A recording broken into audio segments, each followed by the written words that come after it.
And we're live. Awesome.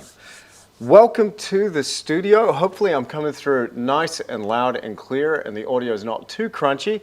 Before we really jump into it, could you do me a huge favor in that live chat, if you're watching this live, go ahead and let me know if you can hear me and if you can see me okay and if I got everything set up. And it's so good to see so many people in the house and a lot of Academy members too. Welcome.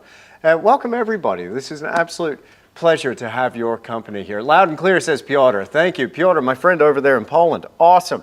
Awesome. I've got a good one for you today. Today, we're going to be painting a little crashing wave scene with some rocks, some nice atmosphere kind of thing.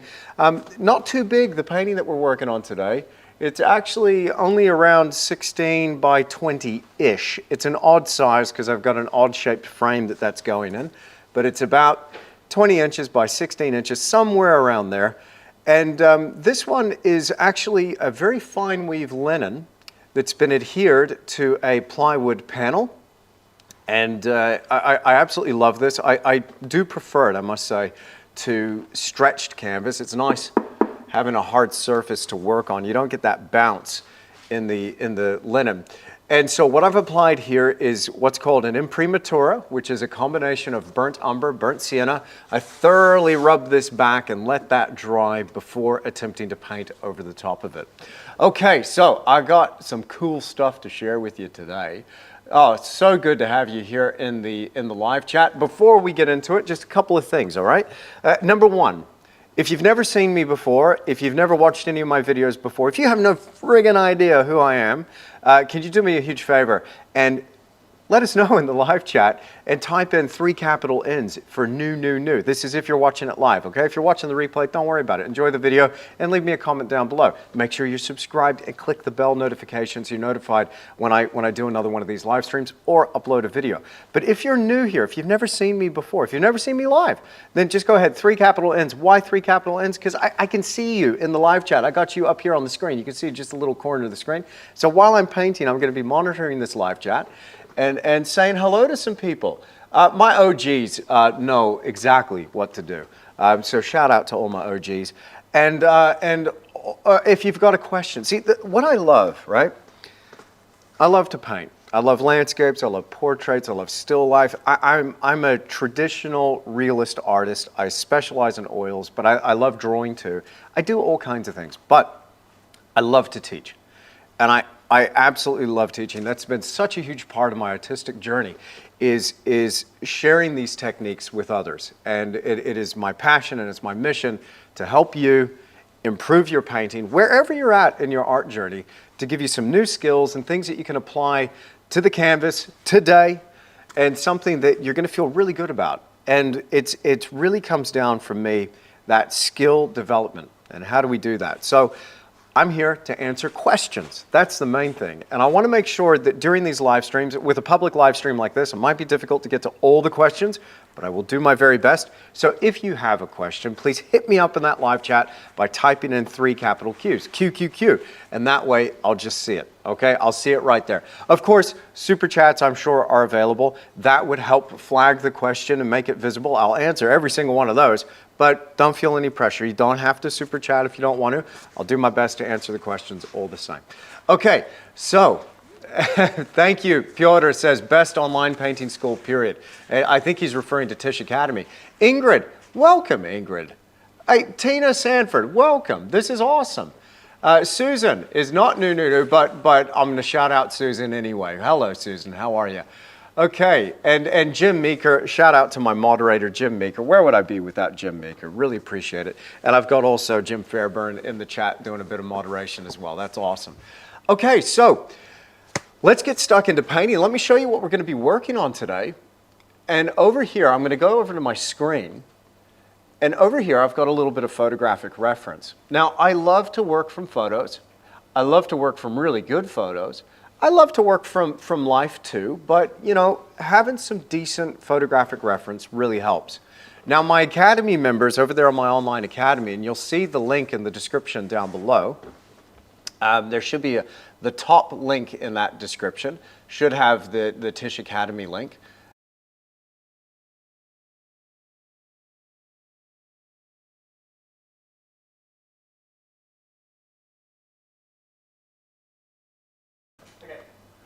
So what I've got, sorry, I just needed to give my team member a quick message there. Sorry for the brief pause. Over here, so this was shot over on the west coast of New Zealand. I just realized you can't see me right now. Let me just, no, wrong one. Let me just put that one up and hang on 1 second. Why am I on the side? Come on, my guy. Oh, there we go. That's a little bit better, isn't it? Okay, so this was shot over on the west coast of New Zealand, and I absolutely love this for a number of reasons. It doesn't have like really direct, really strong light, but one thing it does have is it's got this great sense of atmosphere. Now, I take all kinds of references and I try to combine them to use the best ideas in what I'm seeing. So if I like the structure and the rock and the composition and maybe a bit of an atmospheric dynamic in one photo, but I'm thinking, look, this is great, but it's missing a wave. Was I somewhere else on the same day, or maybe some other part of the world on a different day? And did I shoot a wave that I might be able to use here? And correctamundo, I did. And I was thinking, man, wouldn't it be cool to have a nice bottle green wave coming through? So as I was saying, my Academy members, whenever I do a project like this, they get royalty-free reference material so they can follow along with exactly what I'm doing. So this is what we're going to be working on today. I hope you're going to enjoy it as much as I'm going to enjoy painting it for you. So let's get right into it. And I don't know why I'm showing up all the way on the side like that, but we'll ignore that one. And I got my palette here. And I got a little bit of reference and a little bit more reference so you can follow along. And again, one more time, I'm working on linen, adhered to a board around 20 by 16 inches, somewhere around there, but it's an odd size because it's going in an odd shaped frame. Now, here's my palette of colors. Okay, and again, if you've got a question, 3 capital Qs, and I'll see it. Don't worry about spamming me. If I haven't answered it, hit me up again. Chances are I'll probably see it because I'll be monitoring this chat as we're going along. And I can see so many of you here commenting in the live chat. I really appreciate that. Thank you for being here. Thank you for tuning in. Getting ready here to line up this composition. I'm going to be drawing it up with a brush. You'll notice that there is no compositional plan here, and there are no lines. There's nothing for me to refer to except for a little bit of that photographic reference. Now I've got that over here on my iPad, right next to my easel. So what I'm going to start off with is a bit of a mixture here on a synthetic pointed round, and this is called a Shiraz brush. This one right here, and I tend to start my paintings with a Shiraz, or sometimes. I'll use a little number like this. This is a number 2 Eclipse Filbert. But you can see they're both synthetic. They hold their bristles together nice and tight so I can get a relatively sharp line. And that's what I use to draw in my composition. I get a lot of questions about, graphite, charcoal. What do I line up my composition with? Just use a brush, dude. Just use a brush. And the more you do this, yeah, it might be a little bit off. Heck, my drawings are off all the time. But the more you do this, the more confident you get. And the more you get in that habit of those really big, bold decisions, it can sometimes make a great painting. So, all right. How fun is this, says Gary. Very fun. I'm having a great time already. I haven't even started painting yet. So welcome to the studio. Is Rowan Carey's in the house? Good to see you, brother. Welcome.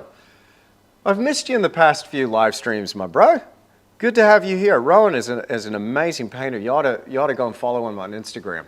In fact, follow lots of these people on Instagram. It's great. It's great seeing so many Academy members here. Okay, not at all, Melissa. Melissa, better late than never. Welcome. Okay, so we got a few people watching, 387 people watching live. Good night. Good night. Now I'm nervous seeing a number like that. That's pretty cool. Okay, so what colors am I using here? What have I got on my palette before we get into this? And I've tried to work on my exposure here just with this camera angle, so sorry if it's a little bit burned out. But over here we've got burnt umber, we've got transparent red oxide, transparent yellow oxide. No, you don't need all of these. I'm going to point out what the essential ones are, and as we mix color, you're going to see that we probably don't need all of these, especially not to begin with anyway. Okay, so we got transparent red oxide, transparent yellow oxide, raw sienna, and then I've got 2 whites here, a titanium white and a Kremnitz white. Now the titanium white, if you haven't heard this before, is a very opaque white. It's a relatively cheap white, and it's very handy. But as I just mentioned, it's incredibly opaque. So it's limited in the way we can use this. When we use too much of it, it can make our colors a little bit chalky, a little bit pastel in nature. So we have to be careful how we mix that with certain colors. My favorite white is the Cremnitz white, which is a lead white. It's very subtle, very delicate, very transparent. I use this instead of zinc. A lot of people you might have used a zinc white for its transparency, but zinc is not considered archival at all. A lot of manufacturers are moving away from it. Some manufacturers still use it and swear by it. Okay, I've talked to a few restorers now, and I'm convinced that zinc is not a color we should be using. So that is basic lead carbonate. Hard to come by. I know several countries have banned it. It's banned here in New Zealand. It's banned to buy. You can't buy it from the store, but you can get it sent to you. And so BlueRidgeOilPaint.com, go to BlueRidgeOilPaint.com, and Blue Ridge have got an amazing selection. In fact, it's pretty much all I use. Yes, I am an ambassador for Blue Ridge oil paints, but I will tell you that they are the best oil paints I've used. And it's all I'm using for my commissioned work, for my lessons. This is what I'm using. So I'm not secretly pulling out a tube of something else behind the scenes. No, what you see is what I use. Okay, so Cremnitz white, basic lead carbonate. Then we've got some cadmium lemon, Indian yellow, cadmium red light. I've got a little permanent crimson there, but I'm not going to be using that today. I'm going for quinacridone magenta, which is this magenta right here. Ultramarine blue, going to use plenty of that. Cobalt blue, cobalt teal. Not going to need any chromium green oxide. That was for another painting that I was doing the other day. And here I've got a little bit of phthalo green. Probably not going to need much of that either. Maybe I might need it for some of the shadows. Okay, now over here up to the top, you'll see my brush dipping in this direction. What I'm dipping into is a little bit of medium. It is Liquid Original in this little bottle right here. And then over here on the left-hand side of the palette right there is a little gelatinous lump. That is Liquid Impasto. So the liquid is an alkyd resin, and it will just aid the drying time and improve the flow. The rule is no more than 1 part paint to 3, nearly got it, no more than 1 part medium to 3 parts paint, I should have said. Okay, so when we're lining up our composition, my Academy members will tell you there's some very basic rules with composition. I want to make sure that I avoid the 5 don'ts. And I've had a couple of coffees already, and I can't draw a straight line to save myself. But it's not going to matter. It's okay. I'm going to have my horizon up nice and high, because when I look at my reference, if you check out that little reference photo on the left, you'll notice we've got a relatively high horizon line. I want to have plenty of room for this glorious foreground with all of these dark shapes. In fact, I really like this rock down here in the foreground.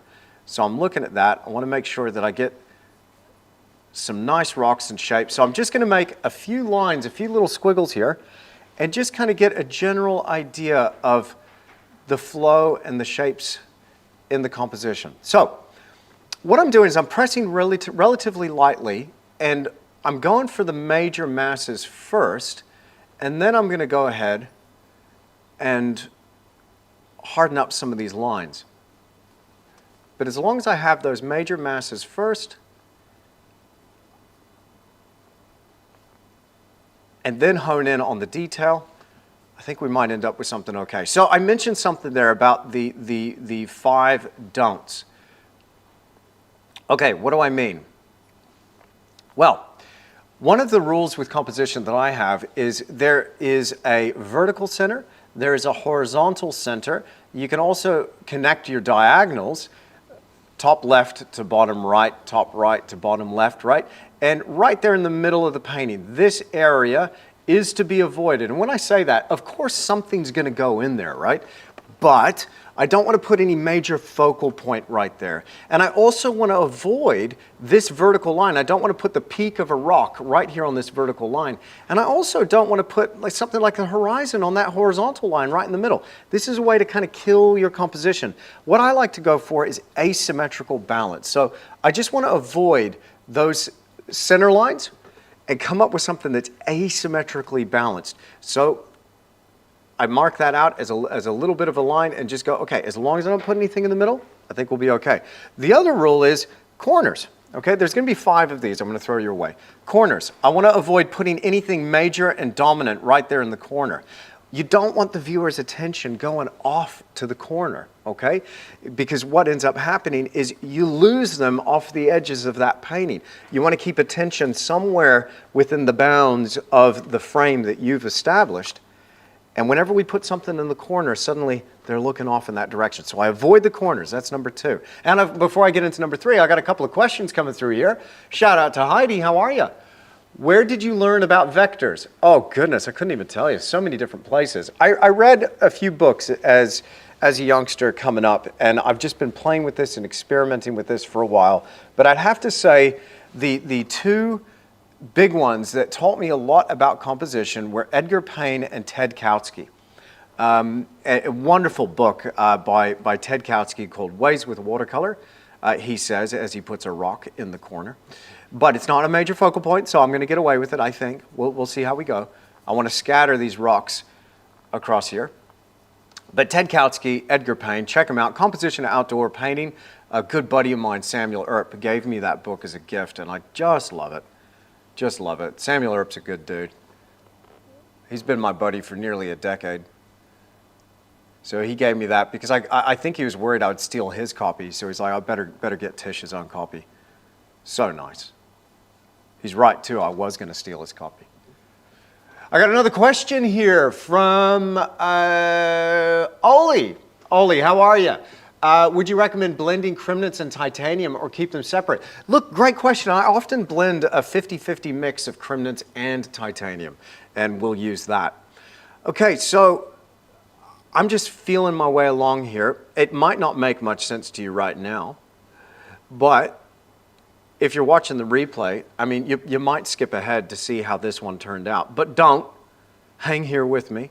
We got a lot to talk about.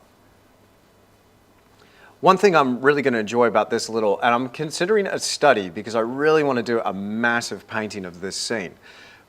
But I want to play with the shape and the texture of these rocks in the foreground.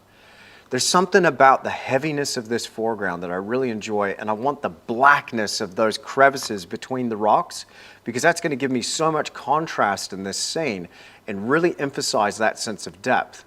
There's something about this particular scene that emphasizes the difference between foreground and background, and that creates that space, that visual space. And one thing about painting, you've probably noticed, if you've been painting for a little while, is you've only got 2 dimensions to deal with, bucko. That's all you got, just 2 dimensions. How do you create that 3rd dimension and punch through that flat space to create that depth? So we'll talk a little bit about that today, but just note, I love the sharpness and I love the depth of tone in some of these foreground elements. So I want to have some nice heavy mass here. So even though it's kind of off to the corner, I think we're going to balance it out with something nice over here with a nice bottle green wave coming at you. Okay, do I have another question? Question from Patricia.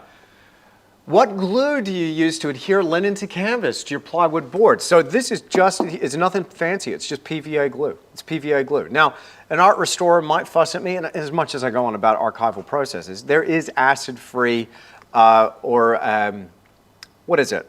Low pH, yeah, acid-free PVA glue that you can get, or archival PVA. And you could use that if you're concerned about it, but I've used just straight up wood glue for many years and had a great result. And I tell you, it's not going anywhere. It's stuck down for the duration. Right, now you might notice, and I try to, I'll give you a couple more composition tips. So we talked about corners, we talked about center lines. Another one is vectors.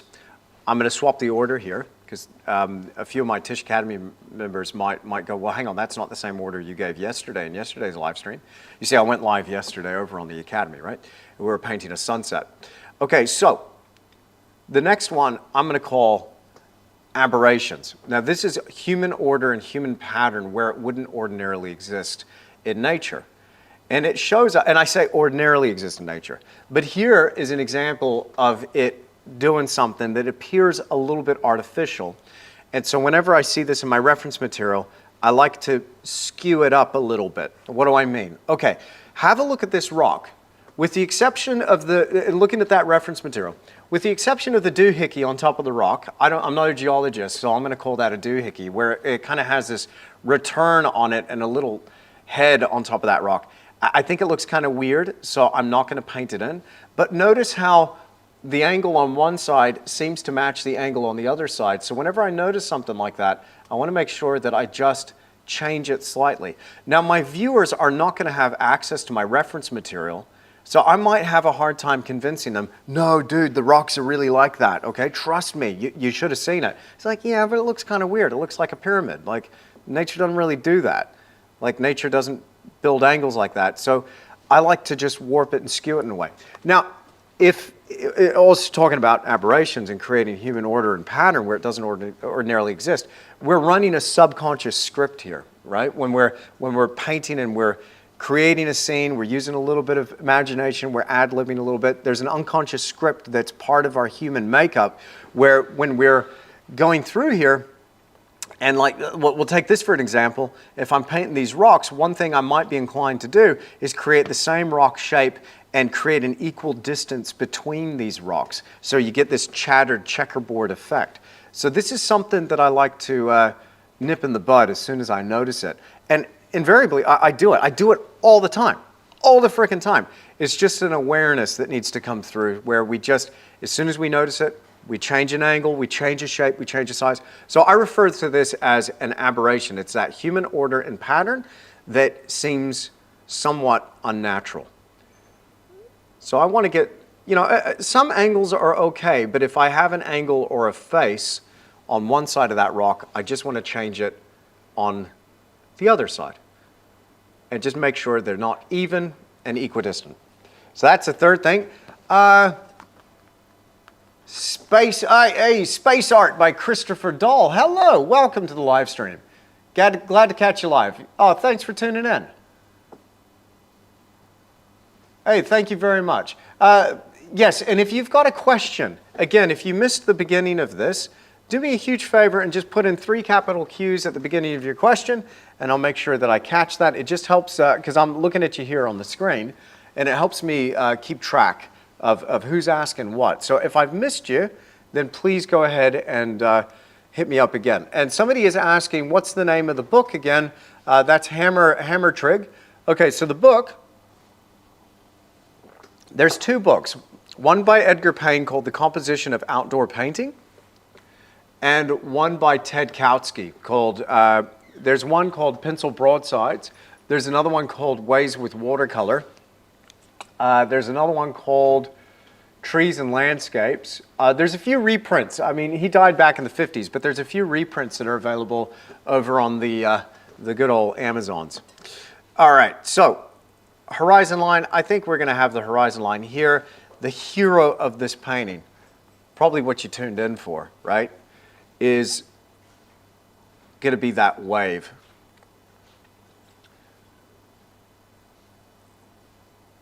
Another way that an aberration could show up, by the way, is if I establish a height of a rock, I don't want to match it with the height of something else. I've just put a wee seagull there in the sky. That was meant to be there.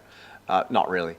But we could do another. There we go, 2 seagulls. Oh, case in point. I've got 2 seagulls that are lined up above the peak of that rock. Don't do that. So wherever we have lines that are established with a single point that has a particular weight to it or an emphasis to it, don't line things up horizontally or vertically from that point. So where this rock over here exits the edge, oh, it's getting dangerous. So I might go ahead and just bring that down a little bit and have that just be part of that rock in the distance and have this one just go off the edge. And compositionally, I'm okay with that. Now, vectors. Somebody mentioned vectors. Where did I learn about vectors? Okay, what is a vector? A vector is a line of force or a line of sight that you travel along within a painting that basically gives you a certain flow and an energy to the composition. Now, vectors can be your friend, but they can also harm you if they're not harnessed in the right way. So, what do I mean? Well, take this horizon, for instance. This is a line of force, a line of sight that the viewer's eye is going to travel along. Also, the viewer is going to be aware that they're looking at a painting, and so the edges form these lines of force, these lines of sight. Anytime we have a convergence of vectors, and here we've got it, we're not going to really get away from it in a landscape, so we've got to be a little bit creative, a little bit artistic here. But anytime we've got a meeting of these lines, so here I've got an edge and a line coming to the edge, I'm worried that the viewer's attention is going to slip right off that left-hand edge. So I have to be careful as an artist and break it. So one little rule that I have is no exiting vectors. So what I want to do is redirect that viewer's attention back down into the scene in a clever and creative way. One thing I might do here is have a heavier wave that's just building here in the background, just about to come into that rock. The subject, the focal point, is going to be right here with a little bit of that bottle green coming through in this wave. It's coming through. It might have a bit of heaviness to it as well. We'll have a nice top to it. And anytime I have a line that goes off, I'll just think of a way to break that. Anyway, that'll become more apparent as we flesh in this thing. But so far, doesn't it look like chaos? It does totally look like chaos. Just to clear things up for you a little bit, these are going to be my rocks down here in the foreground. Okay? That's going to be a rock right there in the midground. These are going to be we'll call these my background rocks. And the sky is going to be incredibly simple because we've just got a very silvery day, very hazy day, so I want to really capture that atmosphere. But essentially, there's my composition. It's got pretty much everything I need in there right now, and let me just make sure that I answer Andy's question here before I move on. Will we be able to rewatch this lesson later again? Yes, absolutely. Andy, go ahead. Yeah, if it's late there, go to bed. Go to bed, my bro. You're all good. You can watch this tomorrow morning, and it'll be all good. Now, the only time I will delete and remove a live stream is if I have a massive technical issue like I had a few live streams ago where the live stream just completely dropped out. I still have no idea why. It just dropped away. I don't think I said anything bad, but it just went doo-doo, and just went. It just died on me. So again, there is a little bit of a doohickey on top of this rock. And so I want to have some sort of structure there and character to that rock. But I don't want to paint it with so much of a pronounced curve as you see in that photograph. Doesn't it look weird? It looks kind of weird. So there we go. Let's start mixing up some color. And what I like to do when I'm painting in the studio, slightly different approach to painting out in the field. Out in the field, I like to establish those dark tones and shadows first, isolate those, lock those in. But when I'm in the studio and I got some working time like we have today, I'm going to be live with you here for a couple of hours. I like to start with whatever's furthest away and start working my way forward and start building that depth into the scene as we go. Now, what you can expect today from the live stream is that we'll get this composition pretty much covered. I probably won't get into the detail because my paintings take, the painting like this will probably take somewhere around 40 hours. So today we've got 2. So the initial part will happen pretty quick and most of the information will be there. Then it's the finesse and drawing out the idea. But I've got some pretty key concepts to share with you. Now, what I will be doing is filming the rest of this as a tutorial and sharing that with my Academy members. But we'll get into that a bit later. But over here on the palette, again, I'm going to get into my Liquid Original with such a fine weave linen. Let me just tell you quickly about the technical approach. But with the fine weave linen, I want to keep this underlying layer pretty thin and build in texture strategically. So with the thinness of this paint film that I'm going to establish here, it makes sense to use the right brush. Now, ordinarily with a big painting, I love to use those daggers, those bristle daggers, the Tisch dagger, of course. Where are we? Here's one right here. Okay, that one's an old brush. Here we go. That one's an old brush. Where's my Tisch dagger? Dang it! Here we go. It's got a signature beveled end to it, but these are unreal, dude. Unreal. So they've got a nice thin edge to them, but they're nice and broad, and they carry a heck of a lot of paint. A lot of paint. So all my daggers that I use are coming from Rosemary & Co. I do have a few older ones here though. But there you go. There's a 5/8 inch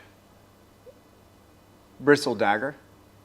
And, but for this one, I'm not going to be using the bristles for the initial block end. I'm going to do what I did yesterday with my Academy members, and I'm going to be using these Series 274, which is an imitation, I think it's an imitation mongoose hair. So it's a synthetic brush, Series 274, but it's got that nice flat end, but they're very soft. So I've got to balance out the medium with the consistency, the viscosity of this paint. So I'm going to start off with a bit of lead white, mix in there a little, and to answer that question from before, yes, I do mix those whites together. Sometimes I'll mix them up as a 50-50 combination, but sometimes I'll just grab a little titanium, grab a little lead, and away we go. It's a great mixing white. I'm going to touch my brush in here to a little bit of liquid original, and as long as I'm roughly 1 part medium to 3 parts paint, I'm going to be good to go. So I mix into that white, burnt umber, and ultramarine blue. That's kind of where I start. And when you look at that reference material over on the bottom right-hand side, notice it is a little bit silvery, it is a little bit gray. That's not a bad place to start. But I like to make my grays interesting. So next I get into a little bit of the quinacridone magenta. This will add a nice violet note. And just to balance out the violet with a touch of green, I'm going to get into my cobalt teal. Oh goodness, so that way I can really oscillate, create some vibrancy between the greenish tinge of that blue and more of a violet tinge in that blue. And then the burnt umber also brings a little bit of warmth. So this here, we're just going to start here. Now, it's key, absolutely key that we establish context. Don't be too quick to judge your painting when you're blocking in, because as soon as you make a stroke, you'll be like, whoa, too dark. No, just paint out an area, establish context, and then judge your painting once you have a few more colors down.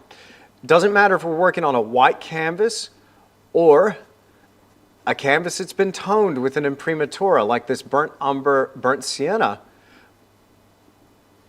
We're going to have to deal with whatever's there. Now, one of the reasons I work with an imprimatura, and this is something I was talking to Renato Machillo about, and getting his take on working on an imprimatura. And when I say that, if you didn't know, I have a podcast. I've got a podcast. It's called The Creative Endeavor. And I interview other artists from around the world and ask them how they do what they do and also how they run their art business, because there's lots of good stuff there too. A lot of people want to know how to go pro with their art. So I just hit people up and I'm like, straight up, Renato, how you doing what you do over there? You're a pretty successful guy. Hoping that he might give me a secret or two. And oh my goodness, did he ever? That was wonderful. What a treat to talk to an artist like that that's doing what he's doing, kicking massive goals. Anyway, I digress. He works on an imprimatura. He made a really good point in the podcast. He was saying that if you're starting off with something that's closer to a mid-tone, your lights and your darks are going to register a little bit better compared to those to that underlying color. So we deal with some certain things within painting, right? I have a checklist of 4 things that I'm dealing with. Line and shape. Then the next thing is color. Forgive me, I misspoke. Tone is the next thing, which is value, then color. But tone, for me in my process, tone is king. Tone is king, and it trumps color. And the reason why is because it is the driving factor behind the realism in your painting. Your color could be slightly off, but if your tones are off, it's completely out. So I like to start with something that is closer to a mid-tone. That way my lights are going to register and my darks are going to register. Anyway, we break this down a lot more over on the Academy, but I'm going to start here close to the horizon, whatever's furthest away, and start blocking this in with some strokes. And one thing about this brush, the Series 274, is that bristles are held so tightly together. It's so soft that it actually, without using much paint, creates a really opaque surface. So just a little bit of that imprimatura is coming through. You might be wondering, well, why that color? Well, because a little bit of that imprimatura is coming through, it's giving me a nice heat and a flush of warmth here. So it's really working nice. Just a little bit of warmth coming through. Now, this is not me, this is not me like pioneering this method. This is just straight up. My goal is to work out, what do the old masters do? Well, some of them anyway. One of my favorite landscape painters is Constable. And I learned this by looking at a Constable that wasn't finished. And I was wondering, why the heck, if he says he got a stand of trees that's bright red, what's going on there? And then I realized, oh shoot, he's not even finished with the painting. He never finished this one. That's the underpainting coming through. And then you can see little gaps in the brushwork, and this burnt sienna was bursting through. Just so happens a lot of his works, it had a lot of blue and green in it, and that red counteracted that, and it really shone through, and it was really, really beautiful to see. Now, he wasn't the only one. A lot of earth tones are used in imprimaturs across a lot of periods in art, and it's just something that made sense to me. I thought, well, I'm going to give that a shot, and I was really happy with how it worked. So it deals with your tonal aspect first, of being able to register those lights and then those darks. Then it also deals with that color and creating a unifying underpainting that ties all the other colors together. Okay.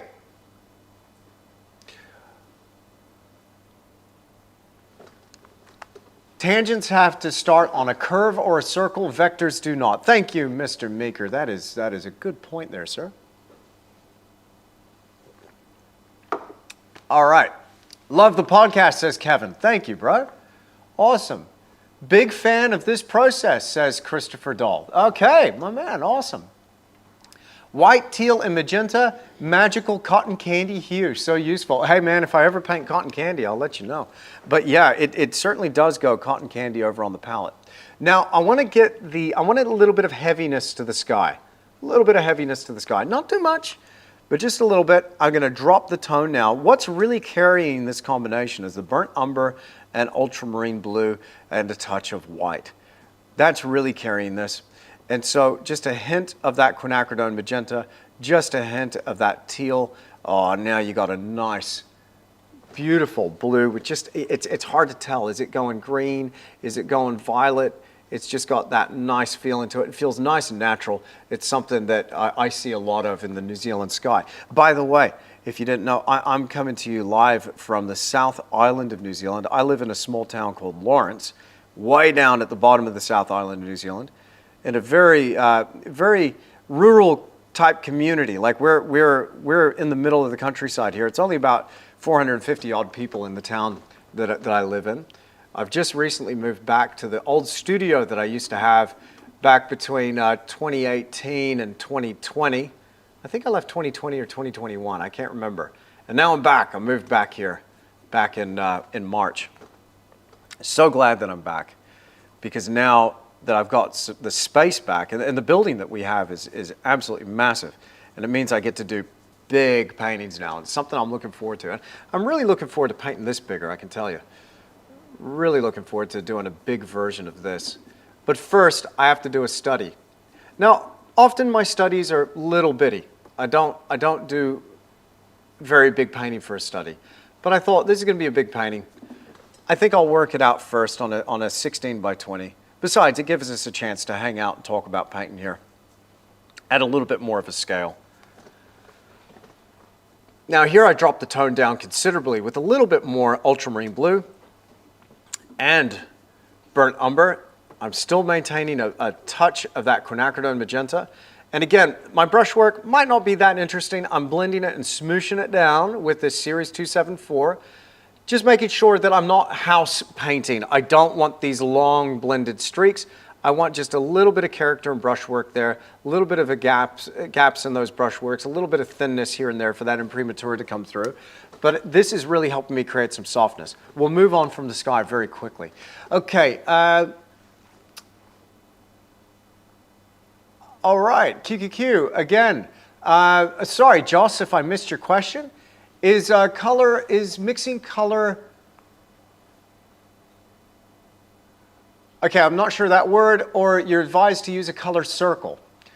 I'm going to ask you to reword that question, but I do use the concept of the color circle, and for you know, thinking about complementary opposites and such, and I teach using a color circle from time to time, because I think it's important to have an understanding of red, orange, yellow, green, blue, violet, but I have a very intuitive approach to mixing color.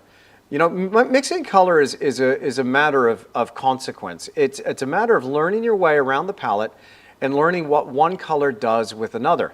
Now, the colors that I use are pretty predictable. I use the same colors over and over and over again, and that's because they work.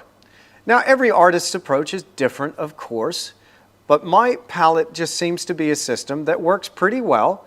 Is it totally original? No, not at all. But it's something I've been experimenting with and playing with over the years. And the combinations give me clean, predictable results. And I'm going to go out on a limb here and say I can mix just about any color you throw my way with just the strategic placement and creation of this palette. I've been playing with this, and I've been challenging myself to mix and match all kinds of different colors, and I can get there pretty darn close. Now, there's a lot of artists that can do that. It's not like I'm not about to go on America's Got Talent and get up on stage and match colors, but I think it's pretty cool that you can get tubes of color to do this. So we need to be selective about the colors that we use. We need to think about transparency, opacity, pigment loading, all these things. But as long as I've got three main colors, my palette started off as burnt umber, white, and ultramarine blue. And then my father said, right, if you master that, I'm going to give you yellow ochre and burnt sienna. At the time, trust me, I was bored. I'm like, come on, man, give me more than just these three colors. But I'm glad that I wasn't able to use more than those in the beginning, so I could learn what that did first, and then I just expanded from there. So a lot of these lessons that I teach is a lot of what I learned as a kid, growing up in a house, being raised by an artist. So that was a blessing. That was very fortunate for me to have gotten that head start. But I've mixed that idea there with a very simple palette with the chromatic printing system of CMYK, right? Cyan, magenta, yellow, and black. Now, most of your home printers are based on CMYK. Now, over here on the palette, we've got cyan, C, M, magenta, Y, yellow, right there, and K, you notice I don't have a black here, but I mix my black, either permanent crimson, phthalo green, ultramarine blue, burnt umber. It makes a really dark black, as dark as we'll need. Okay. What alternative to Krimnitz white, Techno Dad? Great question. Look, I'm hearing about some new formulations with whites. I'm going to do a bit more research, get back to my Academy folks on that. But, you know, if you can get your hand on lead white, do so. It's a wonderful color. It's so archival. You know, it's got a great delicacy. I would just avoid the zinc. Really, just try to avoid the zinc. But if you're having trouble, just, there was many years, I painted as a professional using nothing, for over 15 years, using nothing but titanium. So you don't need it. You don't need it. But it is nice to have, and I will say, I do think it has made me a better painter. All right, very delicate, soft gray sky, with a little bit of modulation, a little bit of heaviness to the clouds above.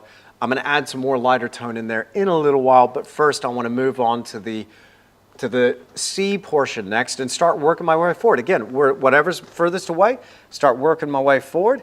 Now I'm going to start to up the green note of this water back here. Such a subtle sky, as you can see, and the boundary between sky and sea is very, very subtle there in my reference material. Just come along here with a couple of chisel-like marks with that flat chisel edge of my Series 274, same brush.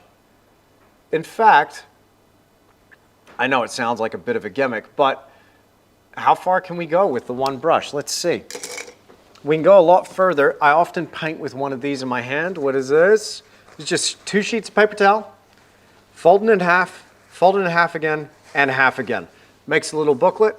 Now, if I need to, I can grab that brush to get clean color, wipe that brush out, and then start going. Now, if you don't mind, what I'm going to do is just give you a little bit of a better view here. So bear with me. We're going to go ahead and zoom in here on where the action is, and I'm going to alternate between a close shot and a wide shot, just to give you a little bit more idea of what this painting is looking like. So now that I've adjusted that camera, there we go. Could I up the shutter speed there? You can probably see it a little better now. Maybe too high on that ISO. There we go. That's about right. Okay. Mixing color and matching, you get good, and then start painting is trial and error, and the long journey of becoming an artist. That's right. That's right. It does take practice. You know, there's a concept called brush miles. You know, how many miles have you got in? You've heard of frequent flyer miles, right? And you know, when you do your shopping or whatever, you start getting points together, and brush miles are a lot like that. How many paintings you got under your belt? And it's important not to sweat it in the beginning.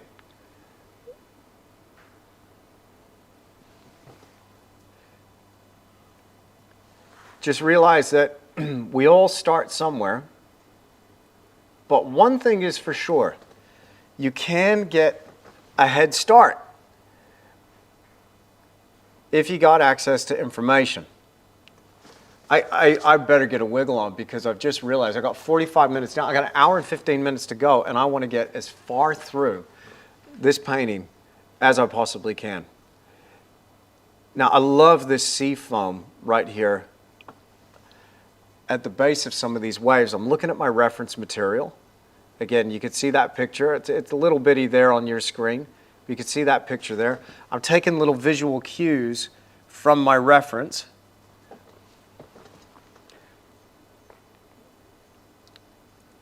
I'm picking up what it's presenting, and I'm thinking about these shapes in the waves. I'm thinking about the colors. And so if I want to get the heaviness to that wave and start to communicate that bottle green aspect, one thing I'm going to have to pay attention to is my saturation and my tone, but the saturation is key. I don't want to go too heavy with my saturation in the background. One thing I'm trying to communicate is that depth and that distance. So as I move forward, I'm starting to crank up that saturation, so the intensity of chroma, and I'm starting to crank up the difference between the lights and the darks.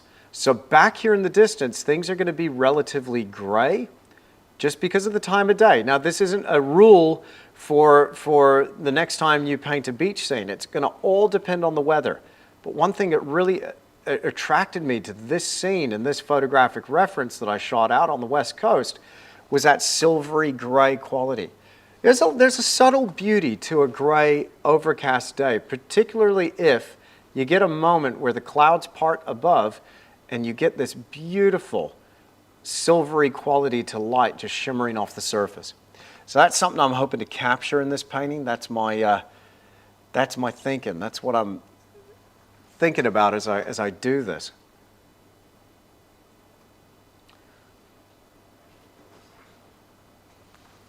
Just a little pop of color here and there. Bit of cobalt teal. That cobalt teal with quinacridone magenta works so well. I'm not sure if you can see just those subtle violet notes coming out here in the sky. But again, as I'm coming forward, I'm just thinking about my edges as well. Watch here, the top of that wave. I notice in my reference material, it's got a bit of a sharper edge to it. So I just want to make sure that I move my brush in such a way that I maintain the sharpness of that edge. And then it blends and feathers out. And this brush just works so nice across that face of that wave to feather out that curling quality of that wave, where that white meets that darkness of the wave just beginning to curl up. So blending there ever so slightly gives us that little bit of three-dimensionality there. Okay, the Stalker. Oh, that's a creepy name. But hello, have not tried painting with oil yet. Is it similar to acrylic paint, or does oil behave very differently? Oil does behave differently. It does. It really does. But it's, I mean, and I recommend making the switch if you haven't already. Do make the switch to oils. It's certainly, in my opinion, superior to acrylics. I'm not judging if you still paint in acrylics. It's all good. Don't go hating on me in the comments now. But I do prefer it. I believe the surface quality that you can get is really Just so much better. Although, that said, one of my favorite artists of all time, I just love him. I love him as a person. Not that I know him that well, he's just one of my heroes. Ever since I was a kid, I was looking at his work, and just, he was a real hero of mine. And such an honor to interview him on the podcast. If you haven't seen it, check it out. Who am I talking about? One and only Robert Bateman. Now, he paints with acrylic, primarily acrylic. And you know, he can paint in oils too, but primarily a lot of his big famous works, they're acrylics. So that said, you know, I mean, as much as I go hating on acrylics, one of my painting heroes mastered it and just paints beautiful wildlife paintings using acrylics. So there you go. All right, again, if you've got a question, and I've missed your question because it's hard to monitor the live chat while I'm painting, make sure you just type in 3 capital Qs at the beginning of your question, please, and that way it'll just help me see it. The other thing that you can do is you can tag me in the comment, and it highlights it in bright orange, and I can see it that way as we're going through. So let me know. Okay, if you got a question, I'm just going to take a quick minute here. I've been talking a bunch already. Let me just read some of these comments. Let me just get a quick drink. Deborah's got a great comment here. She said, used to paint with acrylics. My art school teacher introduced me to oils, never went back. Fantastic. Alan, that was a great comment. You don't need to retract it. That was a great comment. Honestly, I have enjoyed using multiple media types, says Christopher. Yeah, fantastic. Yeah.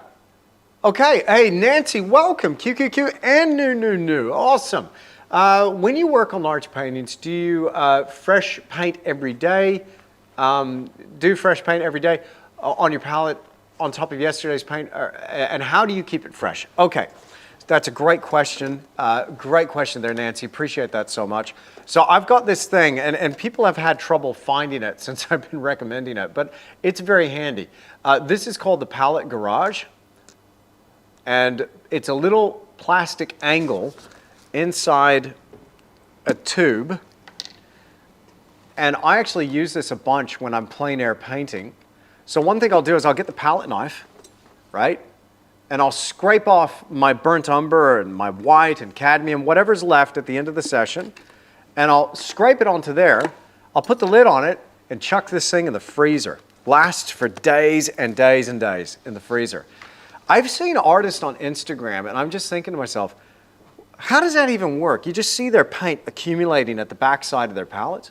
They're great artists, too. There's some fantastic painters, but I just see these mounds of paint. I'm like, dude, how are you doing that right now? How much paint is there on your palette? Like, what's going on?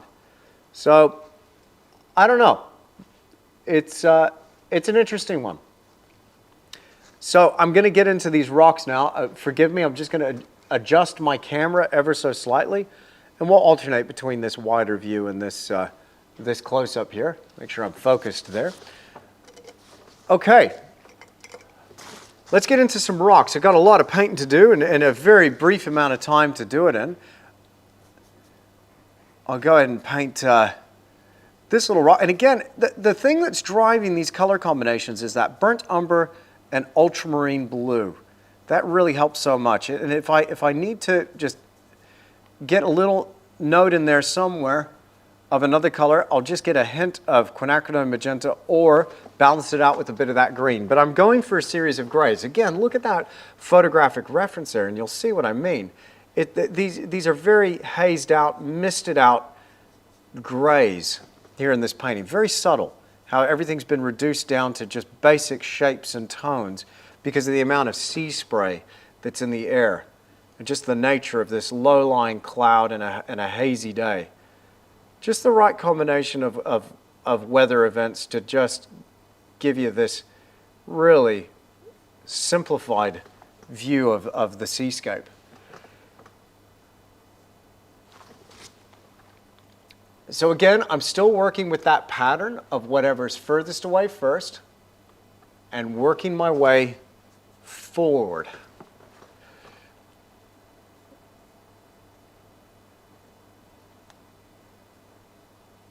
Now, in my initial SketchUp of the composition, what I did is I established some pretty clear boundaries and some zones. Now you might think it was a little bit sketchy, but you can see here how I'm actually just following along from that sketchy quality. It had just enough information there for me to make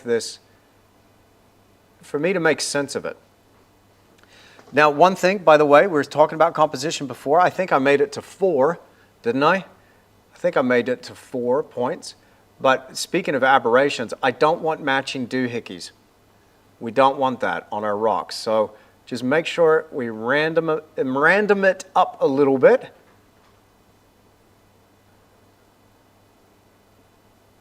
Even though I might see something that looks a little bit artificial looking at my reference, does not mean I have to paint it. I have yet to find a person who's going to come to one of my exhibitions or look at the original and bring the photograph with them and go, got that wrong. You know, that just doesn't happen. Now that I've said that, it's probably going to happen. But it just doesn't happen. So at a certain point, the painting needs to take over. The idea needs to take over. Stream buffering. It might be stream buffering. Buffering for me too. Okay. I might just get my tech guys to check in. We might have a little buffering here. Jim, are you monitoring the stream? Is it buffering?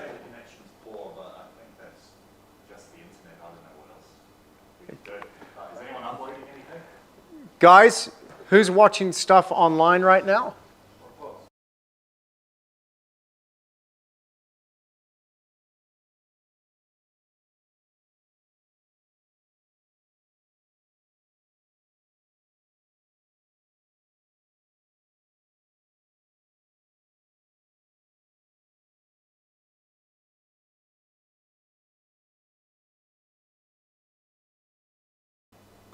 Sorry, folks. I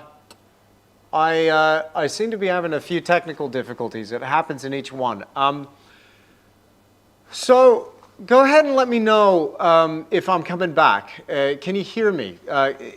Just let me know if you can't see me, if you can't hear me. I'm going to take a quick pause before I do anything else. Good now, says Ash. Good now. All okay now, says Leon. Fantastic. Very good, very good. Ivana wants to know, is your Kill Your Darlings painting done? When will we see it? You know, after attempting that painting twice, I don't think I'm done killing it. I think I'm going to go back and kill it again and redo that totally. I was actually really unwell last year. I'm okay now. I'm all good. But I was really unwell, and I probably wasn't in my right mind when I painted that, Ivana. Question from Dan Spoke Furniture. Hey, bro, how are ya? When you paint your ellipses, do you paint the water before the white foam and then blend wet on wet? Very good question. I know exactly why you're asking that. Okay, so I would paint the white water over the top of the water before, but hit me up again and have a look at how we do this today. We might get into a little bit of that white water. Probably not so much ellipses as such, but great question, great question. But paint your underlying water first, then put your foam over the top. Okay, okay. Buffering again. All good, all good. I'm getting more okays than bufferings. Okay, before I jump back into painting, I'll put the brush down now because we're buffering so much. Oh my goodness. Goodness me. I just want to take a brief moment, if you won't mind, just a quick interruption. And let me just tell you about the Academy. Now, you might have heard me talk about this before. I'll only be a couple of minutes. But I have started my very own art school, and now with such an amazing community, it has become just an incredible place to learn painting, develop skill, and really elevate your artwork. Now, I am committed to helping you get the most out of your artistic journey and learn some things that, you know, hopefully you'd be producing work that you just never thought possible. And this is total skill immersion. There's loads of tutorials right now on the Academy, hundreds of hours of content. In fact, we went and did a calculation the other day. There's over 300 hours of content on the Academy. And that includes full feature-length painting demonstrations. I'm talking 1 hour to 2 hours. Some of them are multiple parts. We're just about to release a tutorial painting a waterfall going through the mountains. And that is close to a 6-hour, I should say, 4-part video series. Every week with my Academy VIP members, I go live with a live stream where I'm painting just like you're seeing me paint here today. I go live every single week from the studio. We're starting to upload to our business course library. If you want to go pro with your art, then make sure you check that out. But the best part is again, it's the community. It's the community of people that you'd be part of. And one thing about developing skill, it's mixing it up with other people that are where you're at, and that growth that you can achieve together is really something to behold. It's awesome. So if I could just ask a huge favor, I've noticed right now in the live chat, there are dozens and dozens of my Academy members here right now watching this live stream. I haven't paid them to say anything right now, but I'm just going to ask them right now if they could do me a huge favor and just let people know honestly and openly, like, what do you think of the Academy so far? Are you enjoying it? Have you learned a thing or two? Have you developed skill? Have you grown? And is it something that you would recommend to others? And I just ask if they could hit you up in the live chat and just let people know, because this is really my passion project. This is where it's at for me. I just love doing this, and this is really becoming my life's purpose, is helping others get the most they can out of their painting. So all it is a monthly subscription. There's no lock-in contracts at all. You can cancel anytime. The most important thing, though, that I want to mention is I want you to be able to try it risk-free. And so there's 2 things that I have to offer you. Number 1 is a 7-day free trial. You're not going to be charged anything at all. For 7 days, you get a free trial. If you want to unsubscribe within that time, you won't be charged. So get the free trial. You got nothing to lose. Check it out. If it's not for you, hey, no problem at all. But I think you're going to like what you see. But I'm going to go over the top from that and say, in 30 days, even after you've been charged, within that first month, that 30-day period, if you decide you want a full refund, no questions asked, I'm going to give your money back, okay? Because I've created something, I really want you to be happy, solid in your decision, and really love it. And I tell you, when people sign up, they stick around. I've got my OGs here in the live chat now, and some of my members, my OGs, will tell you they've been with us now for 4 to 5 years, and they continue to grow, they continue to develop, and the Academy continues to grow and develop. It's been an amazing place to mix it up with other people that share a passion for art. So check it out. All you got to do is go to tisch.academy. There's the website address right there at the bottom of the screen. You'll also find the link in the description below this live stream when you're watching it on YouTube. And I thank you very much for checking that out. And also I thank you for allowing this brief interruption on the live stream. Let's get right back into painting. And thank you so much to everybody. Dan spoke. Thank you, Rhiannon. Thank you, Lori. Thank you, Leon. I appreciate everybody here. Thank you, Techno Dad. Awesome. Okay, thank you, Lorenzo. Appreciate that. Okay, so we'll get right back into painting here, and I thank you for checking out the Academy. Go to tisch.academy or https://tisch.academy. There's the address there. It's top linked in the description. Check it out. Get yourself a free 7-day trial, and also, within the first month, cancel anytime, and you can get your money back. All good. Okay, here we go. Right, let me bring back myself and my palette and a bit of reference and a bit more reference, and let's carry on. So right here, you can see that the scene is starting to evolve. It's starting to come forward again, holding back with our tones and colors in the background. Now we're just going to turn it up just a notch. We're just going to turn that dial a little bit. What happens when we turn the dial? All right, I know this is kind of silly, and I do stuff around like this a little bit on the live streams, but this is something that I install in a lot of my paintings, and I got a dial right here for my tones, because tone is king, or value, you can call it, and I got a dial right here for color. Right now, these 2 dials, this one is right there, buried towards the bottom, right? So the tones are pretty low in terms of their dynamic, in terms of how bright things are and how dark things are. Everything's kind of a drab mid-tone. So I start paintings right about there, and then I turn this dial up. And so my darks get darker, my brights get brighter, my lights get lighter, right? Same with color. I start off pretty muted and drab, right? And then build into it the saturation as the painting progresses and as I move my way forward. That's what creates the depth. Okay, and it's so prevalent and clear to see in a scene like this. Sometimes on a bright sunny day, on a bluebird sky, it's a little bit more difficult to get a sense of that. But you'll notice if you're looking at distant mountains and forests and things like that, that you'll notice your colors start to shift over that vast distance. So these two dials, they apply to most scenes. Second, Roy's question, how do you avoid chalkiness in your cools and grays? Lead white. Lead white. Now, I must admit, there's a little bit of chalkiness going on here, but it's intentional because, again, look at that reference material over on the bottom right-hand side, that right-hand image.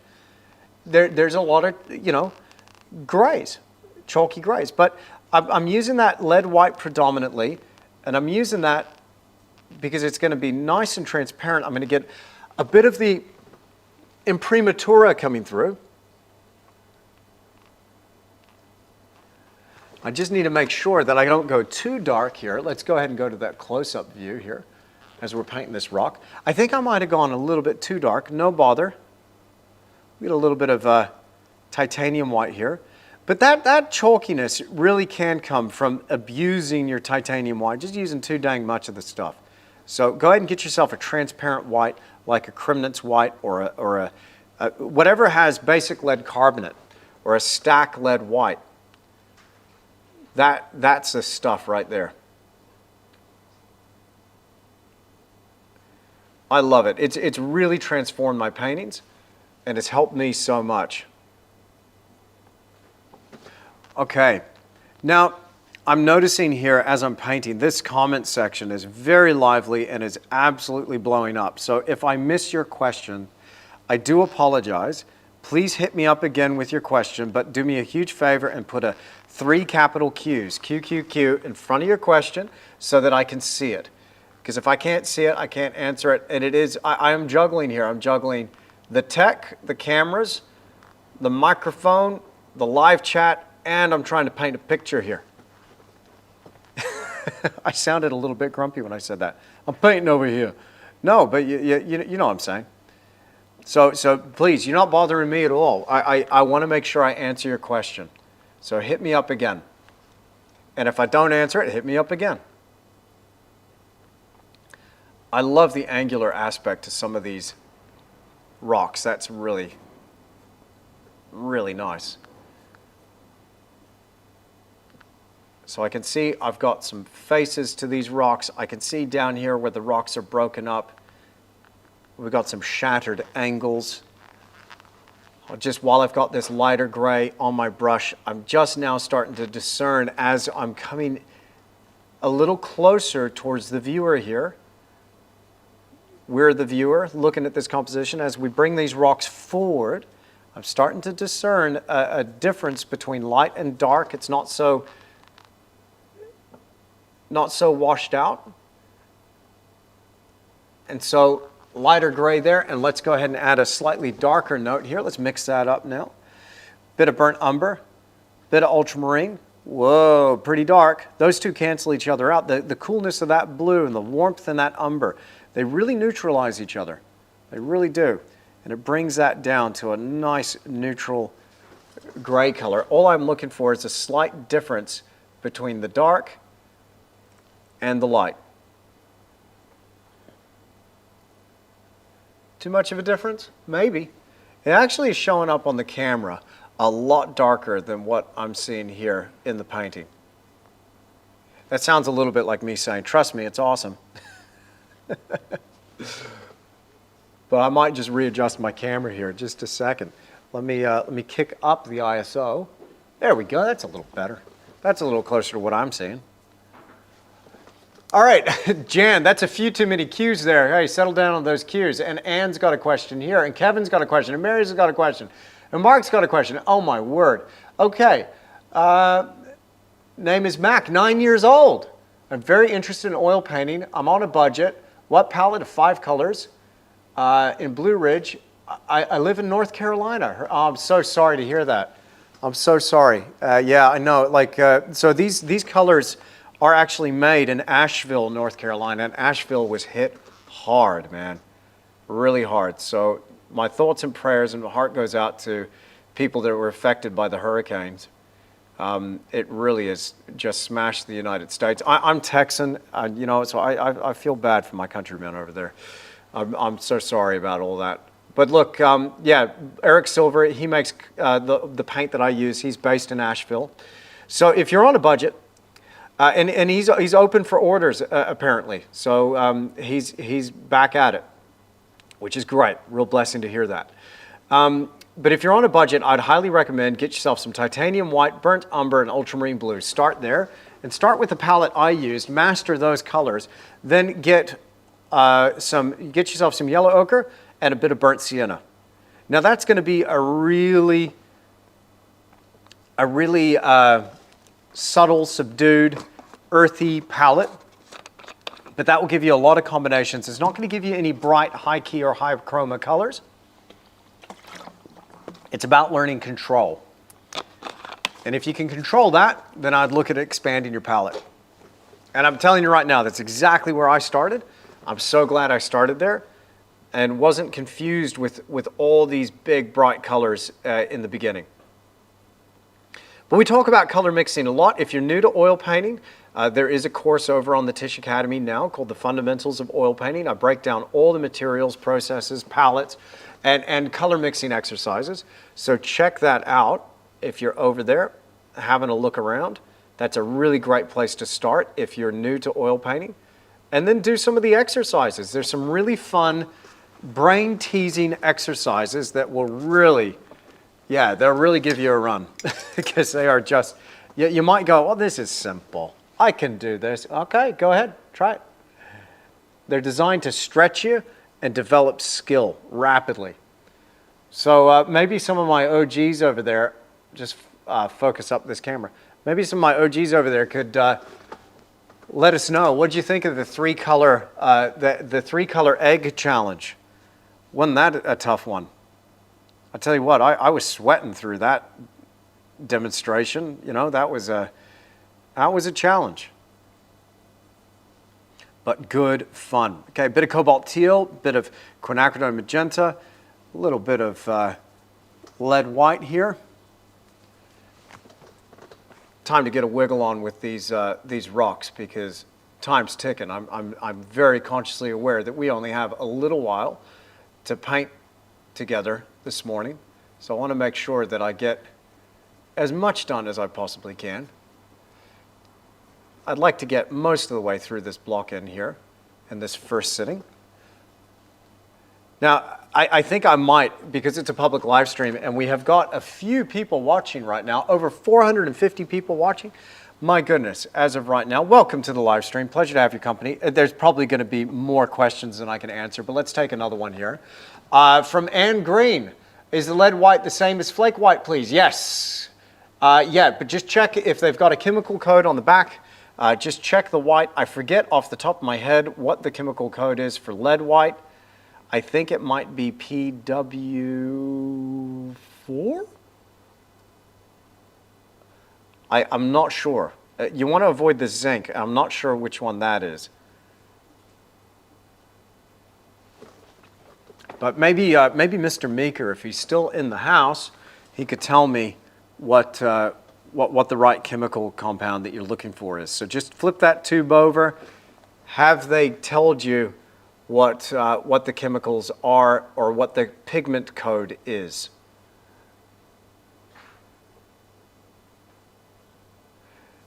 Now I'm actually going to use the imprimatura by working my brush a little bit side to side, rubbing through, creating a little bit of a thinner area.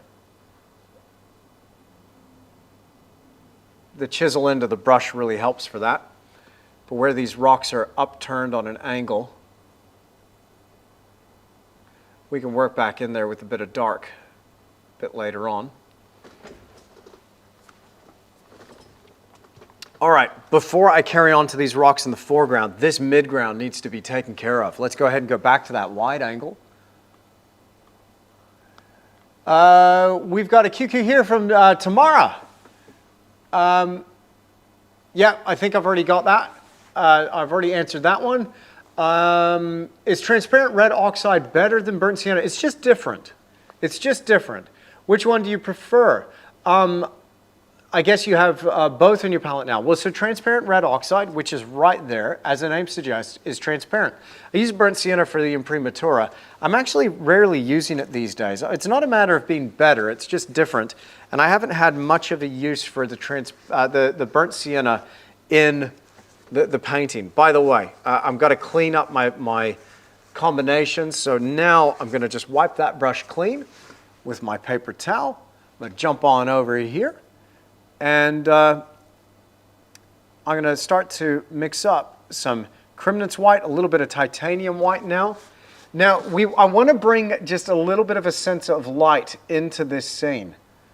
If I'm going to do that, looking at the wave over on the left now, okay, that left-hand photograph down there, if I'm going to do that, I need to hold back with my tones. It's kind of like stepping into the boxing ring. If my best punch is my right-hand hook, what I'm going to do is I'm going to start off this boxing match with my right hand tied behind my back, and I'm just going to be jabbing at it. And I'm just going to be jabbing with that left hand. Jab, jab, jab, jab, jab. I got that right hook ready to go. Sounds a little violent, doesn't it? I know. But you get what I'm saying.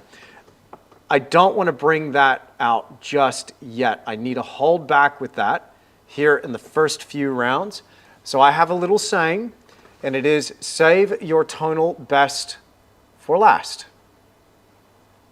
We've got a little bit of a splash up here against the rocks.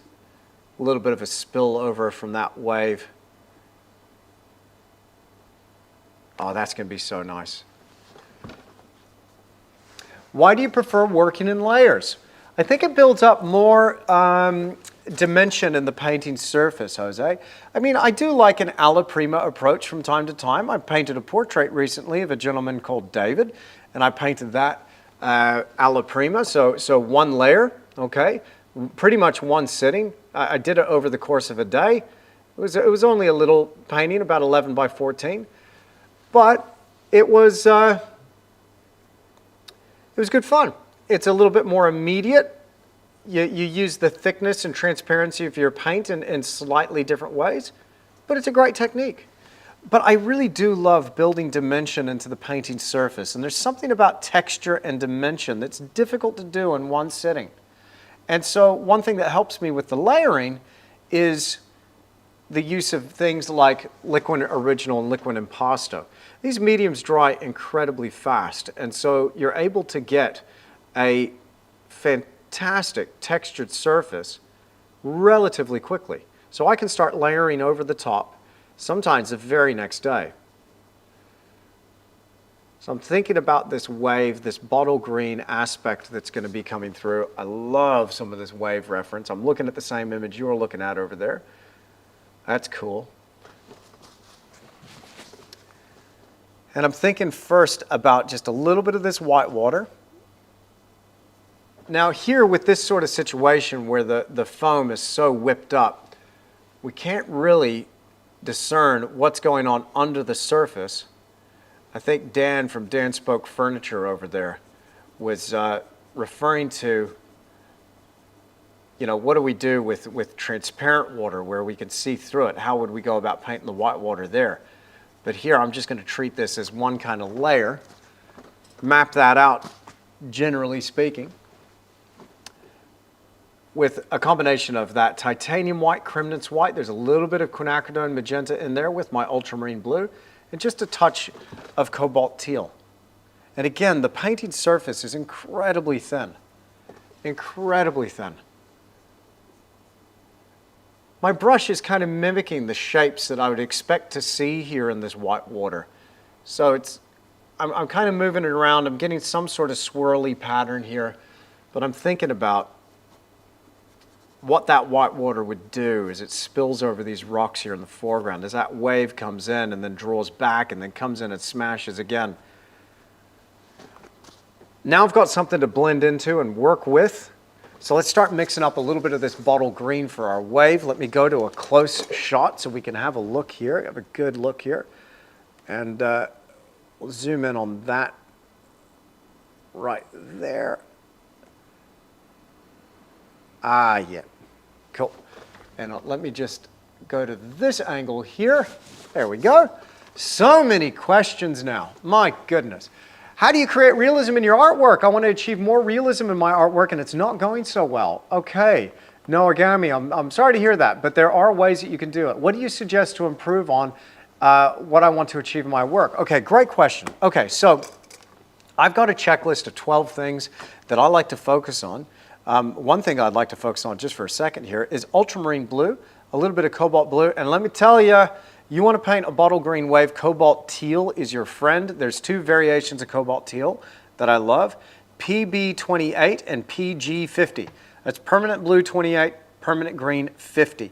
The one I use from Blue Ridge, I get confused sometimes. I think it's a PB28, but I could be wrong there. I think it's PB28. Now, one thing I notice about these bottle green waves is they got a slightly heavier top to them and a slightly deeper green. I want to make sure I don't forget about Noagami's question here. Apologies if I'm mispronouncing your name there. We'll get a little bit of a heavier color towards the top. So the checklist of 12. You got to kind of be careful with the order of these checklists because one thing leads to another and leads to another, and I consider them in this order for the most part. So how's it go? Okay, well, number one, I like to think about my line and shape, my tone, my color, and my edge. That's the first four considerations. If you're painting traditional, representational, realist art, that's all you have to play with. Line and shape, tone or value, color, and edge, how one thing meets another.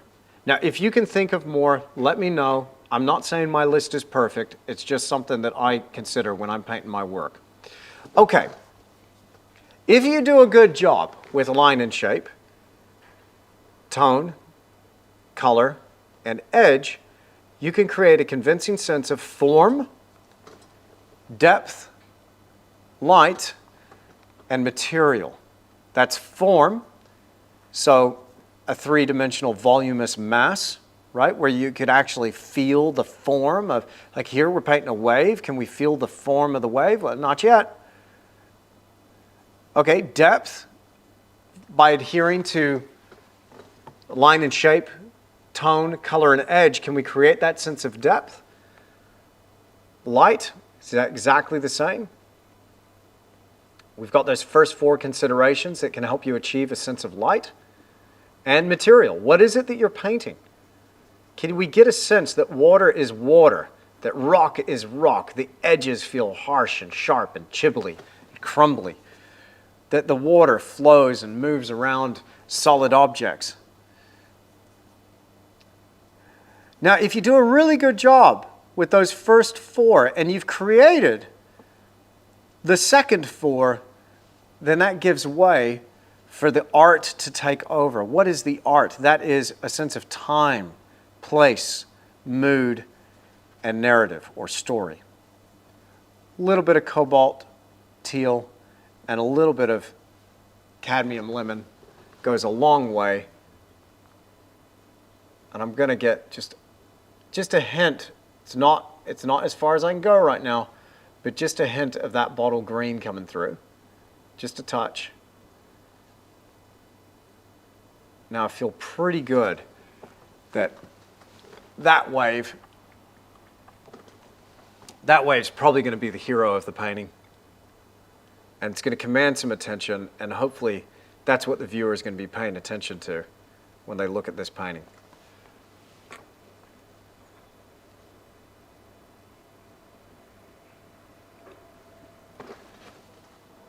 All right, let's flesh out some of this stuff around it. All right.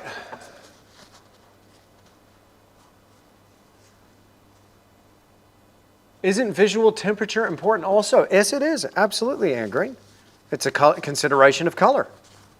It's a consideration of color. Colors are either warm or they're cool. I tend to be kind of a neutral guy when I'm starting off my paintings in the block end. But I might plan in there and get some heat and some cool, depending. Just a little bit of a darker gray here where that white water is going to be smashing down. Bit of that sea foam. And I might get out a filbert brush here. Again, similar fiber to the Series 274. I'm actually going to start using my other brush here. A little bit of cobalt blue, a little bit of ultramarine blue. Cremnitz white, titanium white.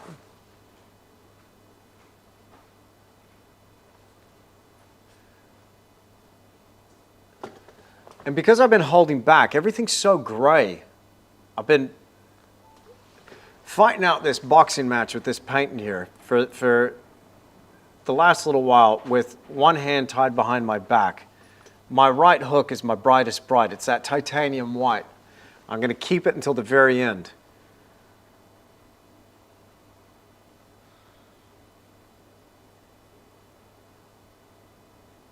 So because I've been holding back with everything so far, it means that I've got that dimension and latitude to travel.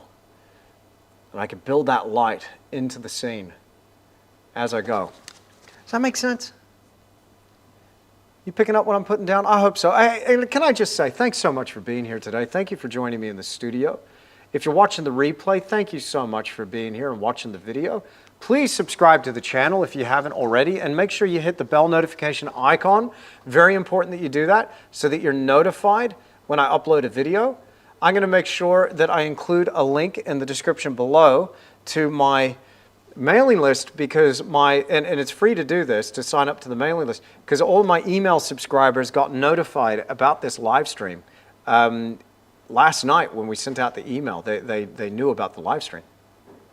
So if you want to plan a nice evening in the studio, hanging out and getting into the oil painting vibes, then make sure you get notified by signing up to that mailing list.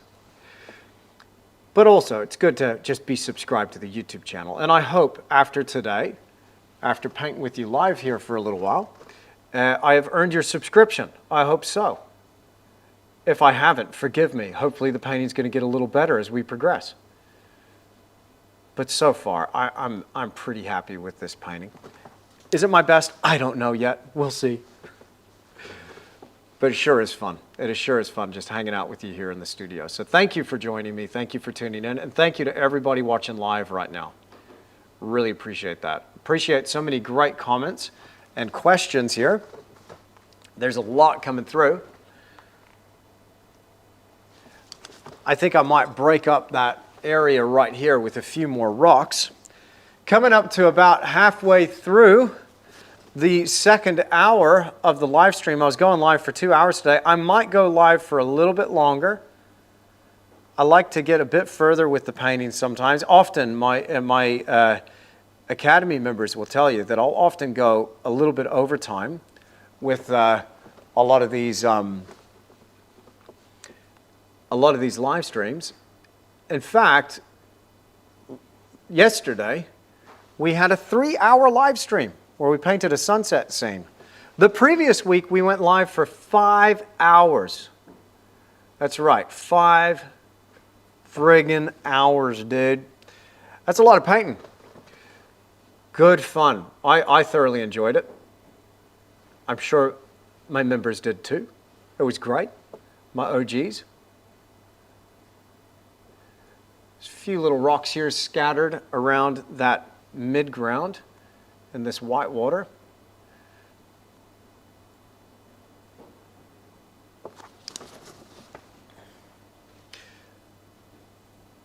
All right. This is my first live stream ever, says Good Vibes. Awesome. Okay, thank you so much. Appreciate it. Awesome. Hey, good afternoon, Kate. How are you? Thank you, Lori.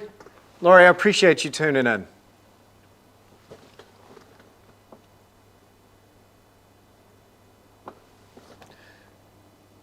All right. Just want to sharpen up a couple of these little lines back here. So this process I refer to as blocking in. And blocking in is where the groundwork is established. And this is where I think about my big shapes, my zones of color. Of course, the composition is solidified in this section. And if the block-in works, then I have a pretty good idea that the rest of the painting is going to work. Now, I paint over the top of that with a layer that I call modeling. And then over the top of that, I have detail. And detail can be applied in as many as 5 to 6 layers, sometimes more, sometimes less. And then over the top of that, there's glazing. Glazing is where we can add all sorts of subtle atmospheric effects. We can push and pull areas, push things right back with the glaze, adding in an area of atmosphere, pull things forward by establishing highlights. So it's a process of slowly but surely building up that surface, creating three-dimensionality, atmosphere, depth, light, going for that form, that sense of material. It's good fun.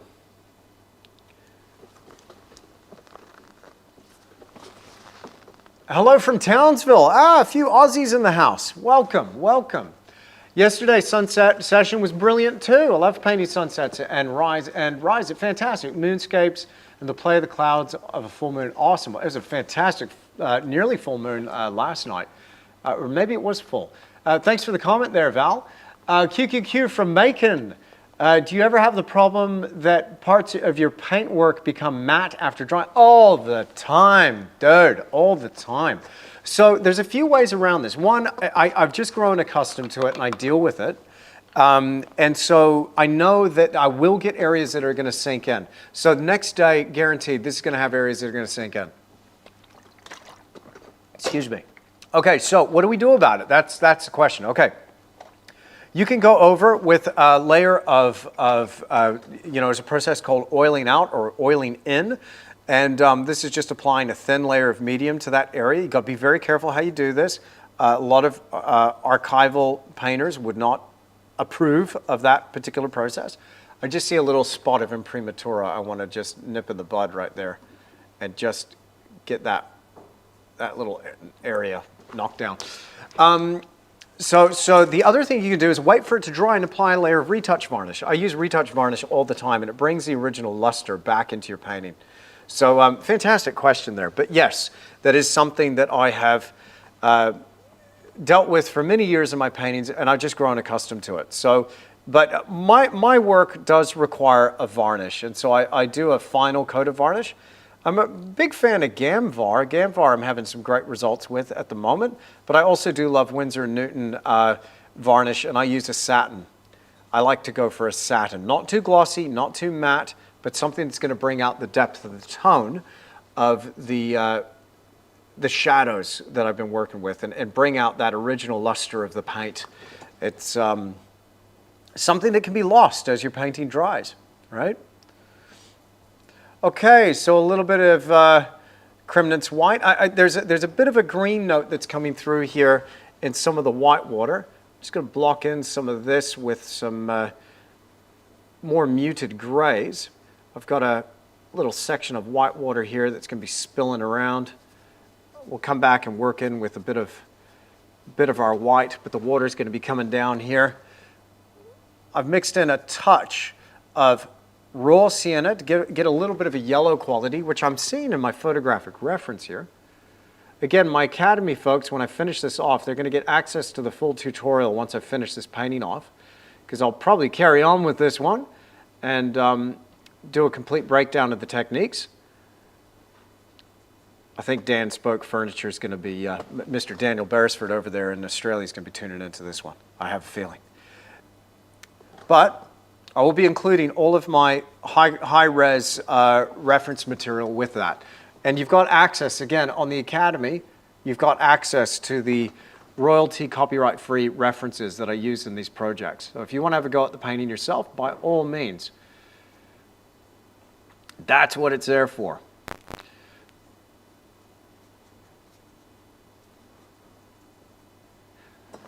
Normally I like to paint a seascape where our vantage point is a little bit lower down, so it makes the waves look a little bit bigger. But there's something about this composition, taking a higher view, looking out across the sea at these waves, that I wanted to play with something a little bit different here. See if it'll work. One thing I might do in the final painting is make this wave like a monster wave just coming at you. Let me just adjust this camera so I'm out the way. Oh, there we go. You don't mind if it's just clipping off the sky a little bit, I hope. But that will give us a little bit of a closer angle on that. Okay. Will you be teaching us how to paint rocks? I will. They're very difficult to paint. QQQ from Nova, USA. So today we'll get into some of that. I mean, I've got only another half an hour, maybe 45 minutes. I'll go over today, go overtime. But in the full version, yes, which will be available on Tisch Academy. Link in the description down below. Get a free 7-day trial. Okay, so a little bit of white water here. And again, when I say white water ain't white. Notice that there's white right there. It's so bright the camera's like blowing that out. Down here, this is a light gray. It's a light greeny gray. But down here on the canvas, everything's relative. So I'm going to paint amongst some of that color, that drab gray that I had established before. And as long as it's brighter than what's there previously, it's going to start registering as that lighter tone, start bringing a sense of brightness to it, without going to the top of my tonal range. Now, why would I want to avoid the top of the tonal range, you're asking? Why are you doing this? Why aren't you just get that white out right now, put the highlights in now? Well, it makes good sense to hold back, and the reason why is because I only can go as far as titanium white is reflective. I'll repeat that, because that sounded weird.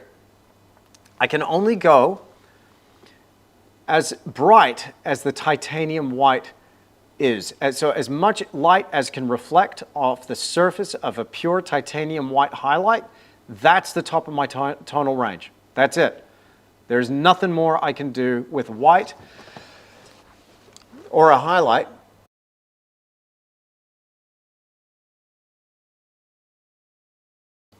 Excuse me, just a wee bit of a cough there. Just had to mute myself. So that's as far as I can go.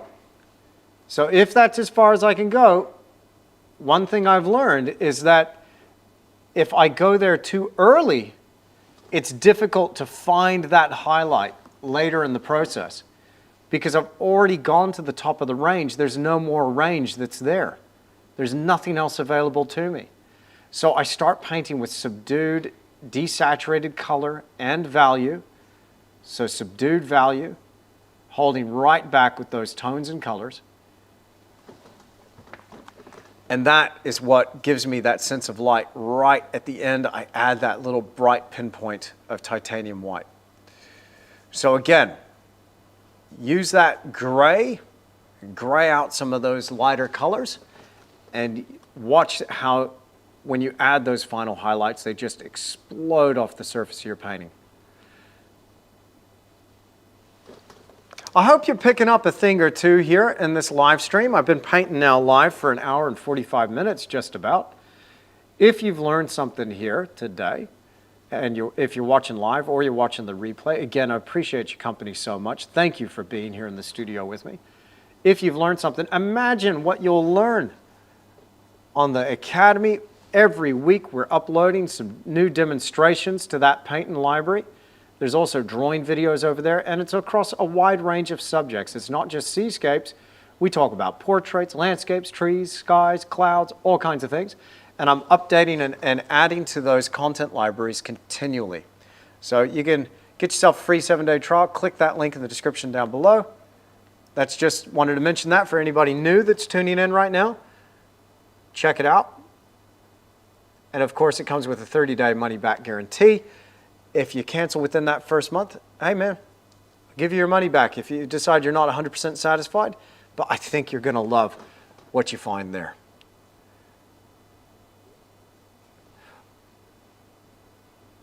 Now again, I'm moving that brush in a horizontal fashion to try and get the plane of that whitewater, working up to the boundary of these rocks.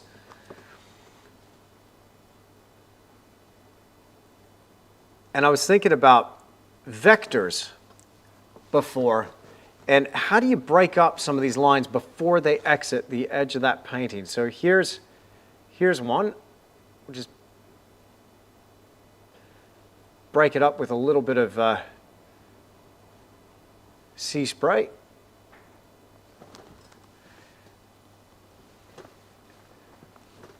Now it's getting a little bit close there to the midpoint of that canvas, so I don't want to put a splash right there. I think that would be compositionally just a no-no. So I'm going to avoid it, and we'll have it fizzle out towards this side.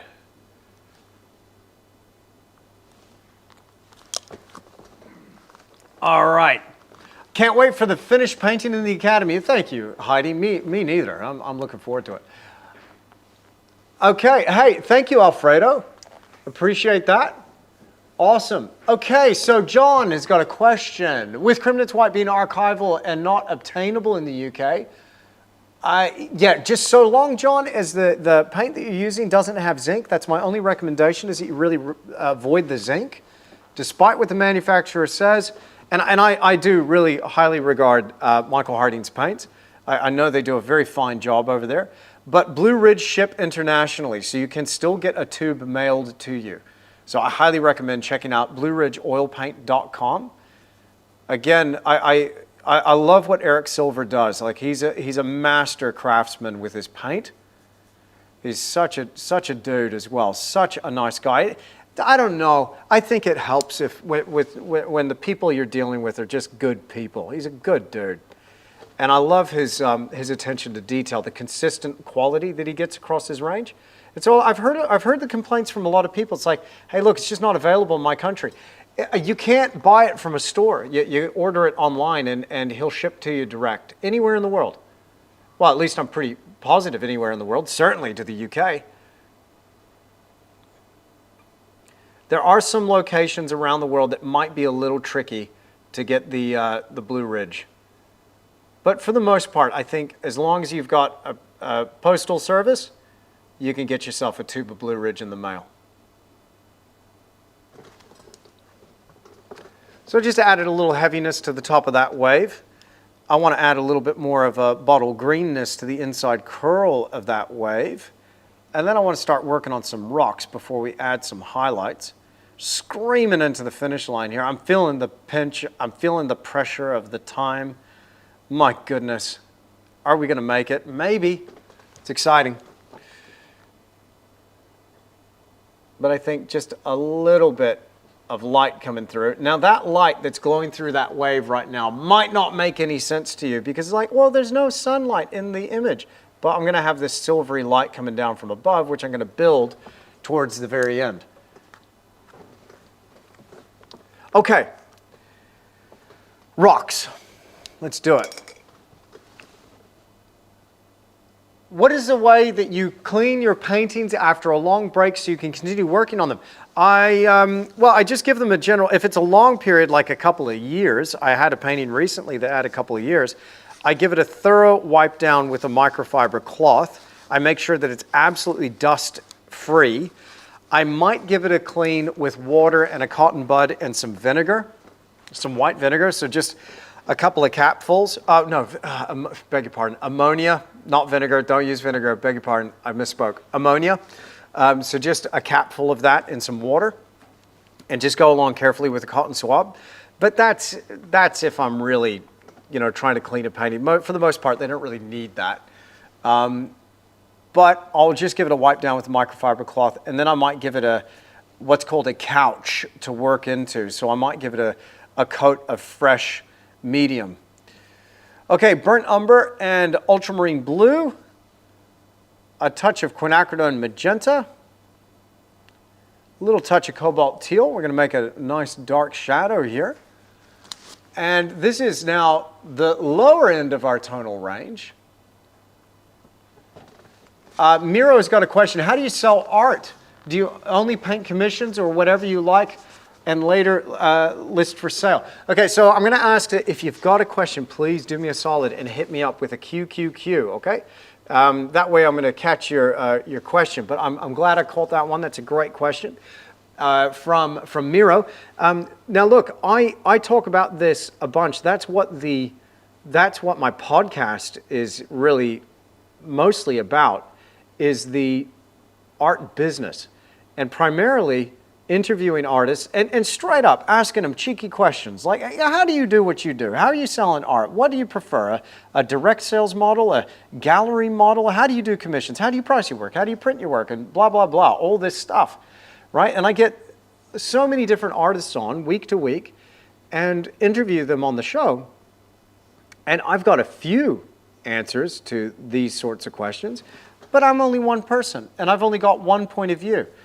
And this is why I started the podcast, is because I wanted to ask others how they're doing, what they're doing. And I'm a big believer that success leaves clues. You've probably heard that before, right? Success leaves clues. If you want to get what they got, do what they did. What do they got? Well, I'm looking at a successful artist going, man, that's a great result. I would like to have a similar result. How did you do that? Boom. Oh, so check out the Creative Endeavor podcast if you have any art business questions. But we also are updating the library here very shortly, a video course series called the Creator Activator, and that's going to be available on the Academy, where we talk all about that. But in short, Miro, and anybody else who wants to know, I have a process where I basically use two things to my advantage. Now, I was painting professionally for over a decade before we ever met. So before I ever showed up on social media, YouTube, I didn't even have a Facebook or an Instagram, and I was already painting for well over a decade professionally before I decided to go online. I saw a need and an opportunity to put myself online and build something. But one thing I was bringing to it was my experience in what I call the old school. And I'm a big fan of embracing old school methods with plenty of new school practices. So I take both old school and new school and I smash those together, and that's how I've created what I've created over here. And what is it that I've created over here? You might be wondering, like, who wants to know? Who are you, dude? Well, again, I've been selling paintings around the world for a long time, nearly 20 years. I think 20 years I've been doing this professionally as an artist. I teach because I love it. I absolutely love it. Like I'm so passionate about giving people the keys to unlock their creativity and showing them these skills and things that I've developed. And when you talk to people who are Academy members, there are no secrets. There's no secret techniques. So I'm basically giving you everything I got. Is it the only way to paint? No, but it's just one way. But professionally speaking, selling work, I like to take that old school stuff and combine it with things that are available to us. When I was coming up, I didn't have a website. I didn't have Facebook. I didn't have Instagram. I got those things later. But I think it's really powerful to take these two things, the old school and the new school, combine them, and you have something that is really can help you thrive as an artist. And I still maintain this. I don't think there's ever been a better time to be an artist. I mean that. I don't think there's ever been a better time to be an artist. Yeah, the world's a scary, freaky place. There's all this stuff going on. It's a distraction. We've got so many opportunities at our fingertips. and access to a world out there that wants to buy what we produce. And so there's too much there to unpack and talk about here on this live stream. We'll get back to the painting, but if you want to check it out, I highly recommend the Creative Endeavor podcast. And also check out the Academy, where we've got the first couple of modules for the art business course ready to go right now, but there's more modules being updated and added to that library very shortly. Okay. So Gary says, since I've been learning at the Academy, several people want to buy my paintings now. That's awesome, dude. You bet, Miro. No problem. You bet. Hey, pleasure. Thank you, mate. Awesome. Awesome. All right, so I'm mixing up some dark value. This is now probably getting close to the darkest dark that I'm going to use. I'm going to establish a couple of shadows here, get a bit more of that structure in these rocks in the immediate foreground. And I might just add a little bit of light to this, bit of Cremnitz white, bit of titanium white, bit of impasto medium, bit of liquid original, and a little bit of transparent red oxide here. Just trying to find a gray and a value that's slightly lighter.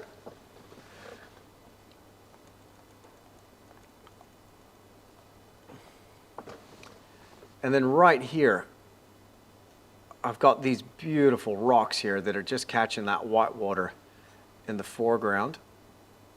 But it's a slightly lighter gray than what's in the immediate foreground here, but darker than that background. So if I've done this correctly, hopefully we should start to see a little bit of that depth. And it's simply just implied. Now here I got another, I got an ebony short flat from Rosemary & Co.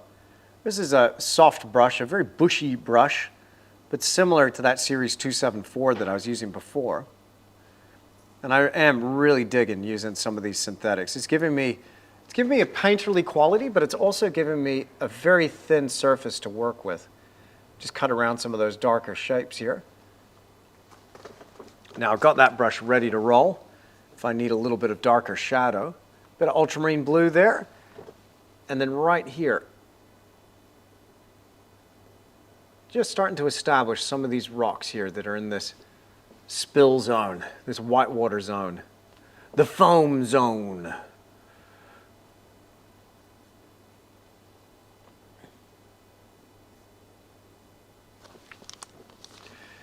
All right, let's see if we got some more questions. Do you freeze your brushes? From time to time, Nancy. It's a great question. So it really helps with the oil paint, but if I'm working like late one night and I maybe don't have it in me to clean my brushes, it tends to be a bit of a ritual with me, to be honest, where I clean up after every session. Clean palette, clean brushes. I don't waste the paint, but you know, for the most part, clean off my palette, the mixing area anyway, clean my brushes so everything's good to go the next day. But if I've put in a late night and I just don't have it in me to wash those brushes, then yes, absolutely, chuck them in the freezer. That's a great way to go. Sounds weird, I know, but hey man, it works. It works. The paint really, I mean, you could leave them in the freezer for 4 or 5 days and it'd still be good to go. Leave them out, you're using liquid original. If you leave them out overnight, your brush is gone. It's good as gone. So you really got to wash that alkyd resin out of your brushes. Otherwise they go hard and crusty. It's very difficult to restore them. That said, there's a wonderful product that I use made by Art Spectrum called Brush and Hand Cleaner. It's non-toxic. It's got all sorts of natural waxes and oils in there, and it can recondition a brush beautifully. I've got a few tubs of that stuff. Before I left Australia, I bought up big. It was good investment. It helps me keep my brushes nice and supple, nice and soft. They can go hard after a while, you know.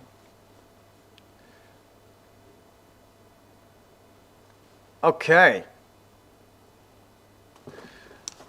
Oh, I don't know if you can feel it, but I'm having so much fun right now. I hope you are too. I think life's pretty good. If you got a brush in your hand, it's a good day. It's a good day.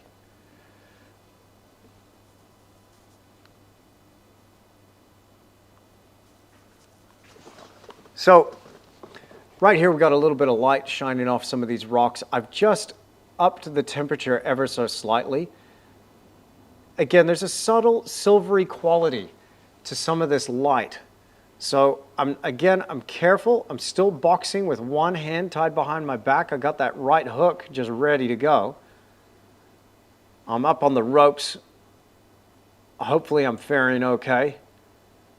But I'm just lining up this sucker, ready to just sock him one with that right hook. So I'm holding back with those tones. If you're just tuning in here and you just heard me say that, you'd be like, what the heck are you talking about, dude?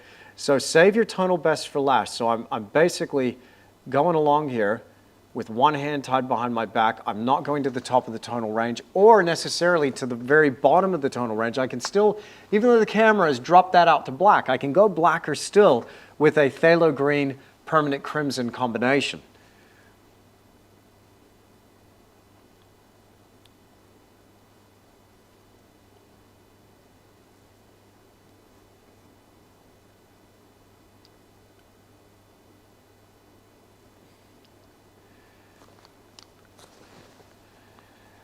Now, one thing in the block in, I keep saying to myself, I've created these zones and I'm bringing my zones together edge to edge. So I go from zone to zone, edge to edge, and I start looking at that edge, focusing on the quality of the edge, bringing in a little bit of softness here and there, sharpness where it's required. Some of these edges are diffused and lost in amongst some of this sea foam where we might have a little bit of a splash or something. So zone to zone, edge to edge.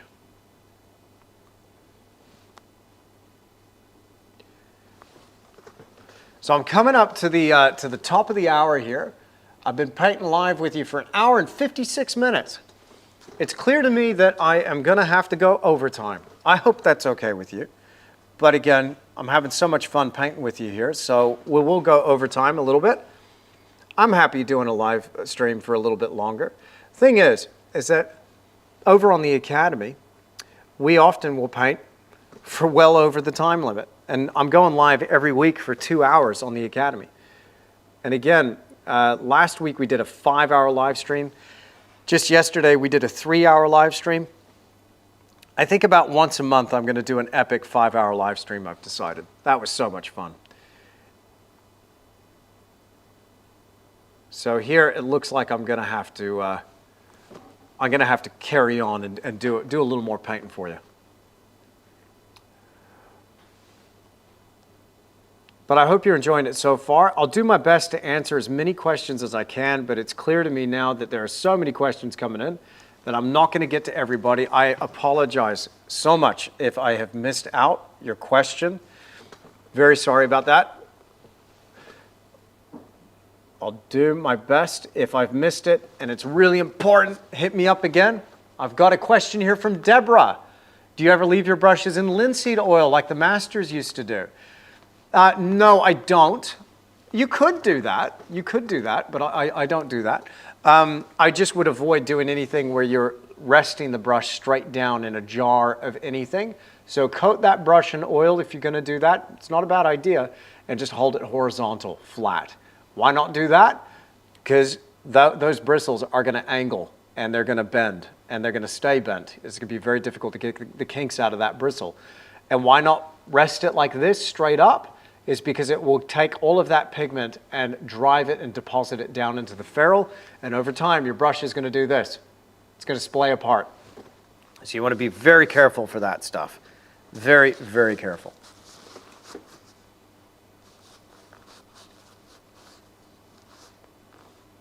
All right. Legion Reaper. Channel is amazing. Thank you. I'm a digital artist and I'm pretty good. Fantastic. Good to hear. Good to hear. Just bought tons of stuff to start oil painting. Any tips for me? I'm about to go into my first painting. Oh, wow. There's loads of tips that I've got for you. Loads. So I think having a methodology to apply would really help. So having some sort of system in place. the methodology that I've developed over the last couple of decades, whilst I'll say it's not necessarily 100% mine, it's based on principles that are tried and true, and I love old masters' techniques.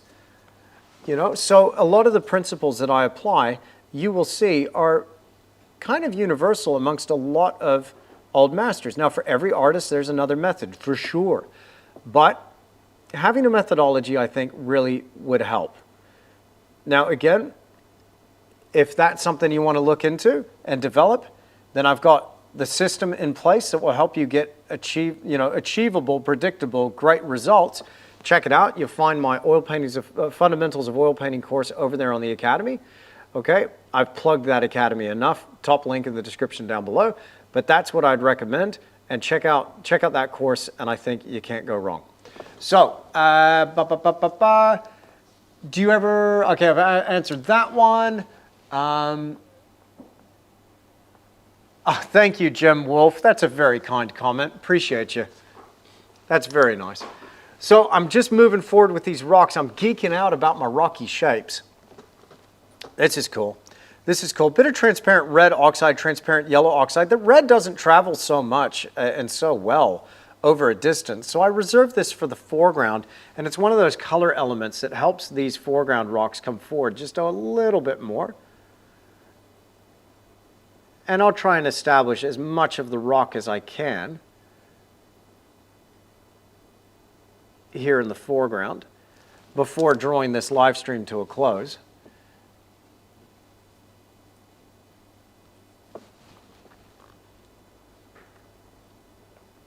And I'm thinking about edges. Again, zone to zone, edge to edge. I'm also thinking about sharp versus diffused, where I need to create a gradient between a couple of shapes.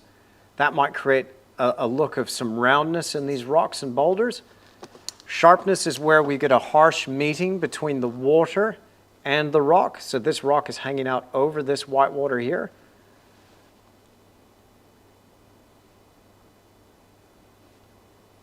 I go along just killing any of that imprimatura that's showing through. A little bit's coming through because of the thinness of the paint. I'm actually working very thin.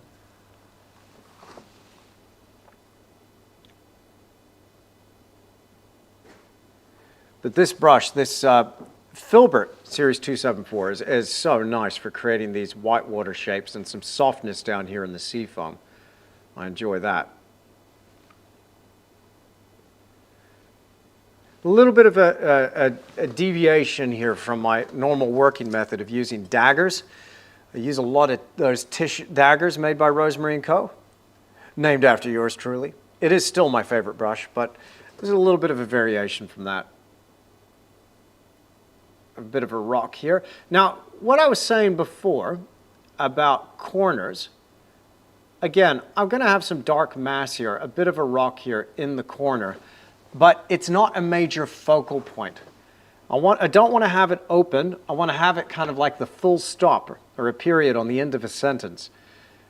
So it's not going to be too massive, but just a little bit of something here. That will create a little bit of a channel here and allow the viewer to come up through here, up through that crevice.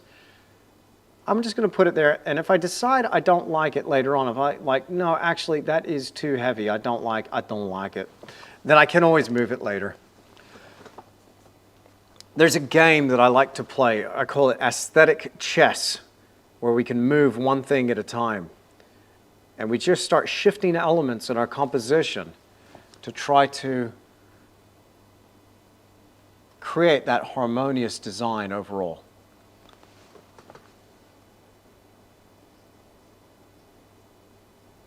Working there with a little more of that white water.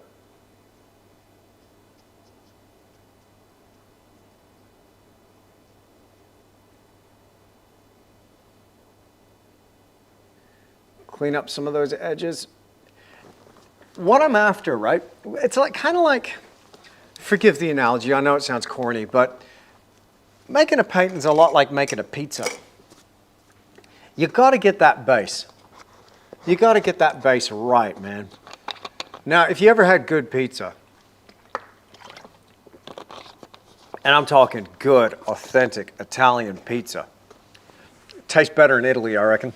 But anyway, that base, it's all about that dough, right? Goodness me.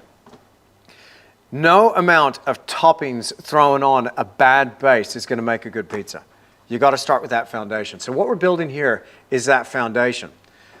So another way of thinking about this as well is that if that composition's not quite right, or if I don't have these building blocks in place, no amount of detail is going to fix and rescue this painting.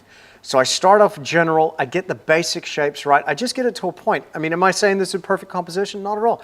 I just get it to a point where I'm really happy with the arrangement, and this says what I want it to say about the subject. And so once I'm happy with that, then I start to add that detail. But I'll move things around here in this stage. Maybe in the next phase, I might go, no, that wave's got to be bigger, I got to shift that rock over. Even when I work with a design, and often I'm working with a design, predominantly I work that way where I've got a real detailed plan. For little works like this, and you might be going, little works, that's a 16 by 20, that's a big painting. For me, this is pretty little piece. So I don't always plan out the composition for a little work like this. So I will move things around. But one of my other rules is just start off general and work your way towards specifics.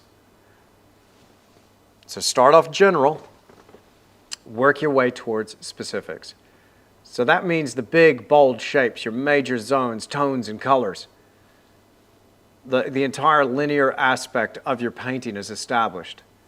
And then you start tightening it up with those fine details.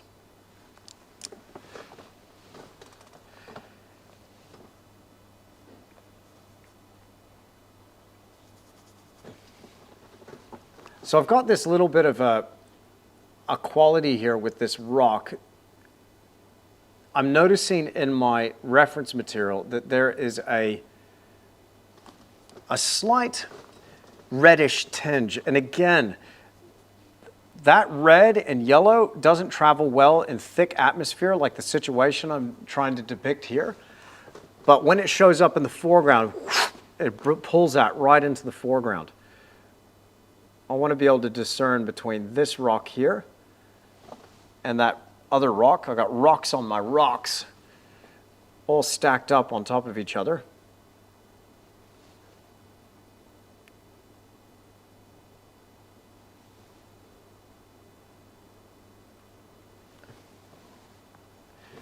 All right, I got a question from Heidi. How do you know when to use those transparent colors excluding glazing? I kind of go by feel. I want to add that red in there without affecting my opacity or my tonal quality. You know, sometimes using a yellow ochre, it's a beautiful color to use, but sometimes it's so opaque that it can really affect those other mixes. It really just comes down to practicing with it. But here I felt just a little bit, because I'm also working very thin, I actually like to use those oxides at the very beginning of the process and the very end of the process too. Both as something in that underlying paint, the underpainting, and the final glaze. Wonderful color. So start to get a little bit of sharpness here with the edges of some of these rocks. Rocks, and getting rocks to look like rocks, it's all about the edge quality, how one edge meets another. And it takes time to build up this texture, but one thing I want to get right from the outset is just that underlying form. And when I say get it right, I'm using my photographic reference as a template, as a guide, as a general rule to go, okay, well, this type of rock seems to be doing this. Now, I'm no geologist. I can't tell you exactly what type of rock this is, but I want to honor the west coast of New Zealand here, just outside of an area called Haast. And if I'm going to honor this area, it's got to be the right type of rock. It's got to weather and crack in this way. And I love painting New Zealand. I mean, I live here now. I'm married a Kiwi. She's from the North Island. And so I feel at home here, and I love this landscape. So a lot of my subjects are inspired by New Zealand. I do a few American subjects, just by the by. And I do share plenty of American reference with my academy students. But I might be doing some Grand Canyons here pretty soon. It's hard to pass up the Grand Canyon. It's an amazing landscape. All right. So quality of edge. I want to get everything generally in the right place. I'm following that reference as a guide, but I'm continually asking myself, what's the painting need? What's the painting need? Really starting to slow down here, I know, but I'm happy with these twists and turns and changes in form and angles here. And I've got an interesting base of lines and shapes and value to build upon in the next layer. And one thing I wanted in this painting was this heaviness here in the foreground, like this. I want rock. I want rock that you could feel, that you could reach around and feel the texture almost with your fingers. You could just really grab a hold of that. So this is really an exploration, not just in the wave. It's got a nice wave as a treat, but I want the viewer to go, oh my goodness, look at the rock, you know? So that's going to be a lot of fun. That's why it's such a huge feature in this painting. Will it work? Time will tell. So far, at least I'm enjoying painting it.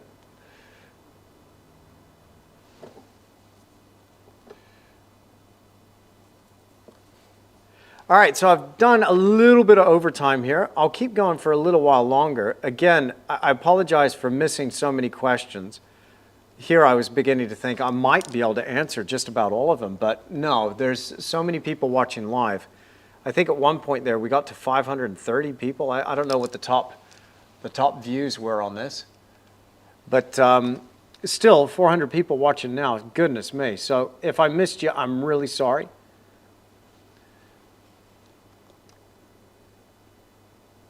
I generally tend to answer everybody's question in those Academy live streams. Just saying.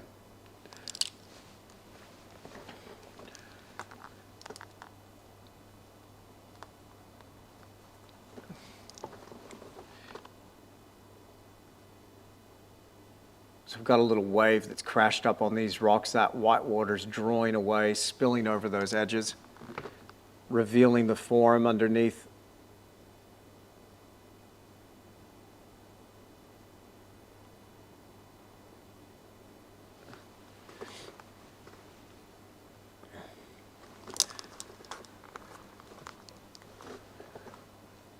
So these rocks are going to be big, bulky, and boring and going to look a lot like what you see here.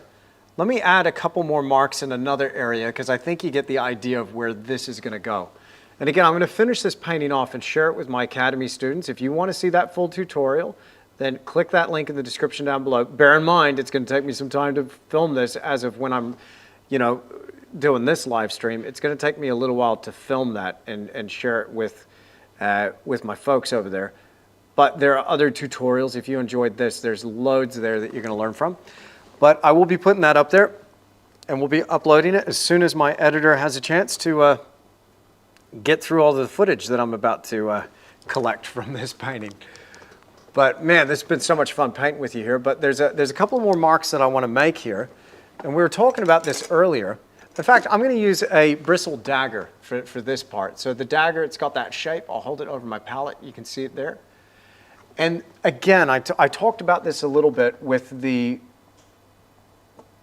the beginning and also throughout the demonstration of boxing with one hand tied behind my back.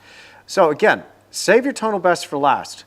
This now represents, so far, my right hook. You might be going, that's pretty weak right hook, dude. Hey, ease up, ease up. Now, a bit of titanium white, a little bit of Cremnitz white. I'm going to use a little liquid impasto here. And to capture, and I'm doing this early because I'm not ready to do it yet at this part of the process. But to get a little bit of that sense of light glistening off the surface, then if I've been holding back with my tones and colors in this painting, then by just adding just a touch of this here and there, I can start to get an indication that I've got light coming down through, shining into this painting. Now, I don't want to overdo this here. Let's go ahead and go to my close-up angle here. And so around some of these rocks here, just glistening off the surface, I'd start to add these brighter notes of white. Again, save your tonal best for last, and these marks will start to leap off that surface and give you that sense that you got light shining down in the scene. Because everything's been grayed out, these marks can now stand proud.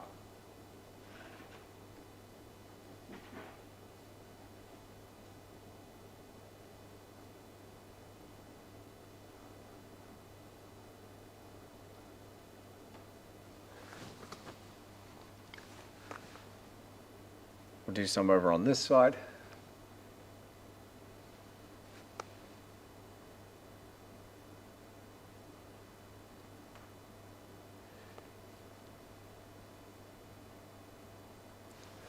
Now, I tell you what, man, it always happens to me. I always start off these paintings thinking, yeah, I'm going to get through the entire block end. But there was a lot of information to put down in this painting. Anyway, I hope you've enjoyed it. Thank you for joining me in the studio. I'm going to carry on with this painting, finish it off. I might even do a short snippet and share it with you over on social media or YouTube. If you want to catch that version, we might do a shorter version of this.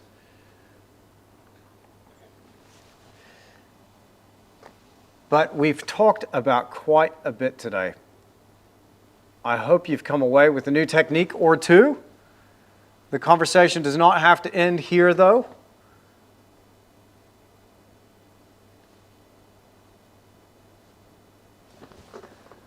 As you can see, bringing in that light. Now, look. Let's just go ahead and kick down the ISO, and they might show up a little bit brighter.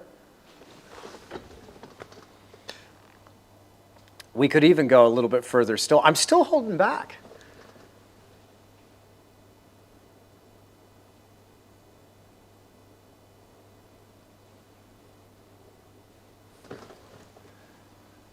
But just a hint of this here and there, I think, really goes a long way. Let's get some light on the front of that splash. That splash right there.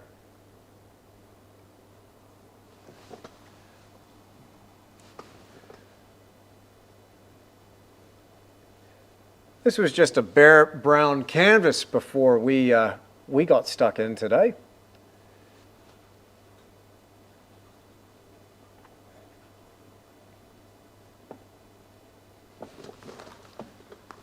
There's so much more to do. All right. Hey, welcome. Okay, Ali Jolly. Hey, welcome. No worries. Hey, before you go, just a quick little heads up once again. Do me a huge favor. Check out Tisch Academy. Visit tisch.academy. There's a website down the bottom there. If you want to elevate your artwork today, join our exclusive community. Get access to over 300 hours of paint and demonstrations. I go live with my Academy VIP members every single week for at least 2 hours. But here and there, we do several hours long on some of those live streams. Then make sure you check that out. And again, help me out. Hit that like button if you've enjoyed this live stream so far. We've been painting for 2 hours and 20 minutes now. So if you've enjoyed this, do me a solid, hit that like button. And if you want to be notified next time I go live here on YouTube, then please make sure you subscribe to the channel and hit that bell notification icon so you're notified when I upload another video or a live stream. Okay, this was fun. This was a lot of fun. Let me bring my camera back. Oh goodness, what's going on with you, dude? Why are you all like sideways and stuff? That's a bit crazy. There we go. Awesome. Hey, thanks so much for being here in the studio with me. Really appreciate this. Takes a little while to do these paintings. To give you an idea, I'm going to be in here for probably another 38 hours. Not all today, but eventually we're going to accumulate that kind of time to finish off a painting like this.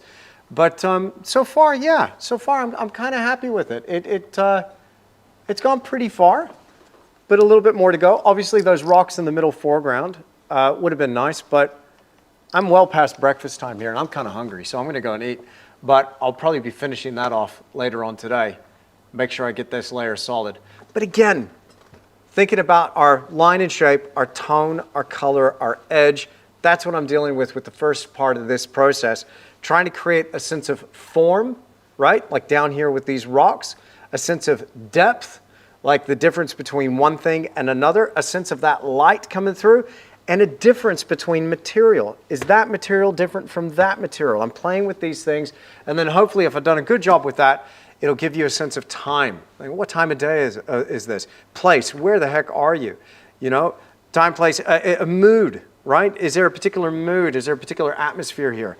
And story. Is there a narrative that's unfolding? Does this remind you of a time? Or, you know, can you feel that you're standing here on that rock and the cool sea spray coming your way? Anyway, this was fun. Enjoyed your company so much. Thanks again for being here in the studio with me. I'll be back with another live stream at some point. Check out the Academy, link down below. I'll see you over there. Get yourself a free 7-day trial. But in the meantime, happy painting, and thanks again for tuning in. I'll see you again in the next one.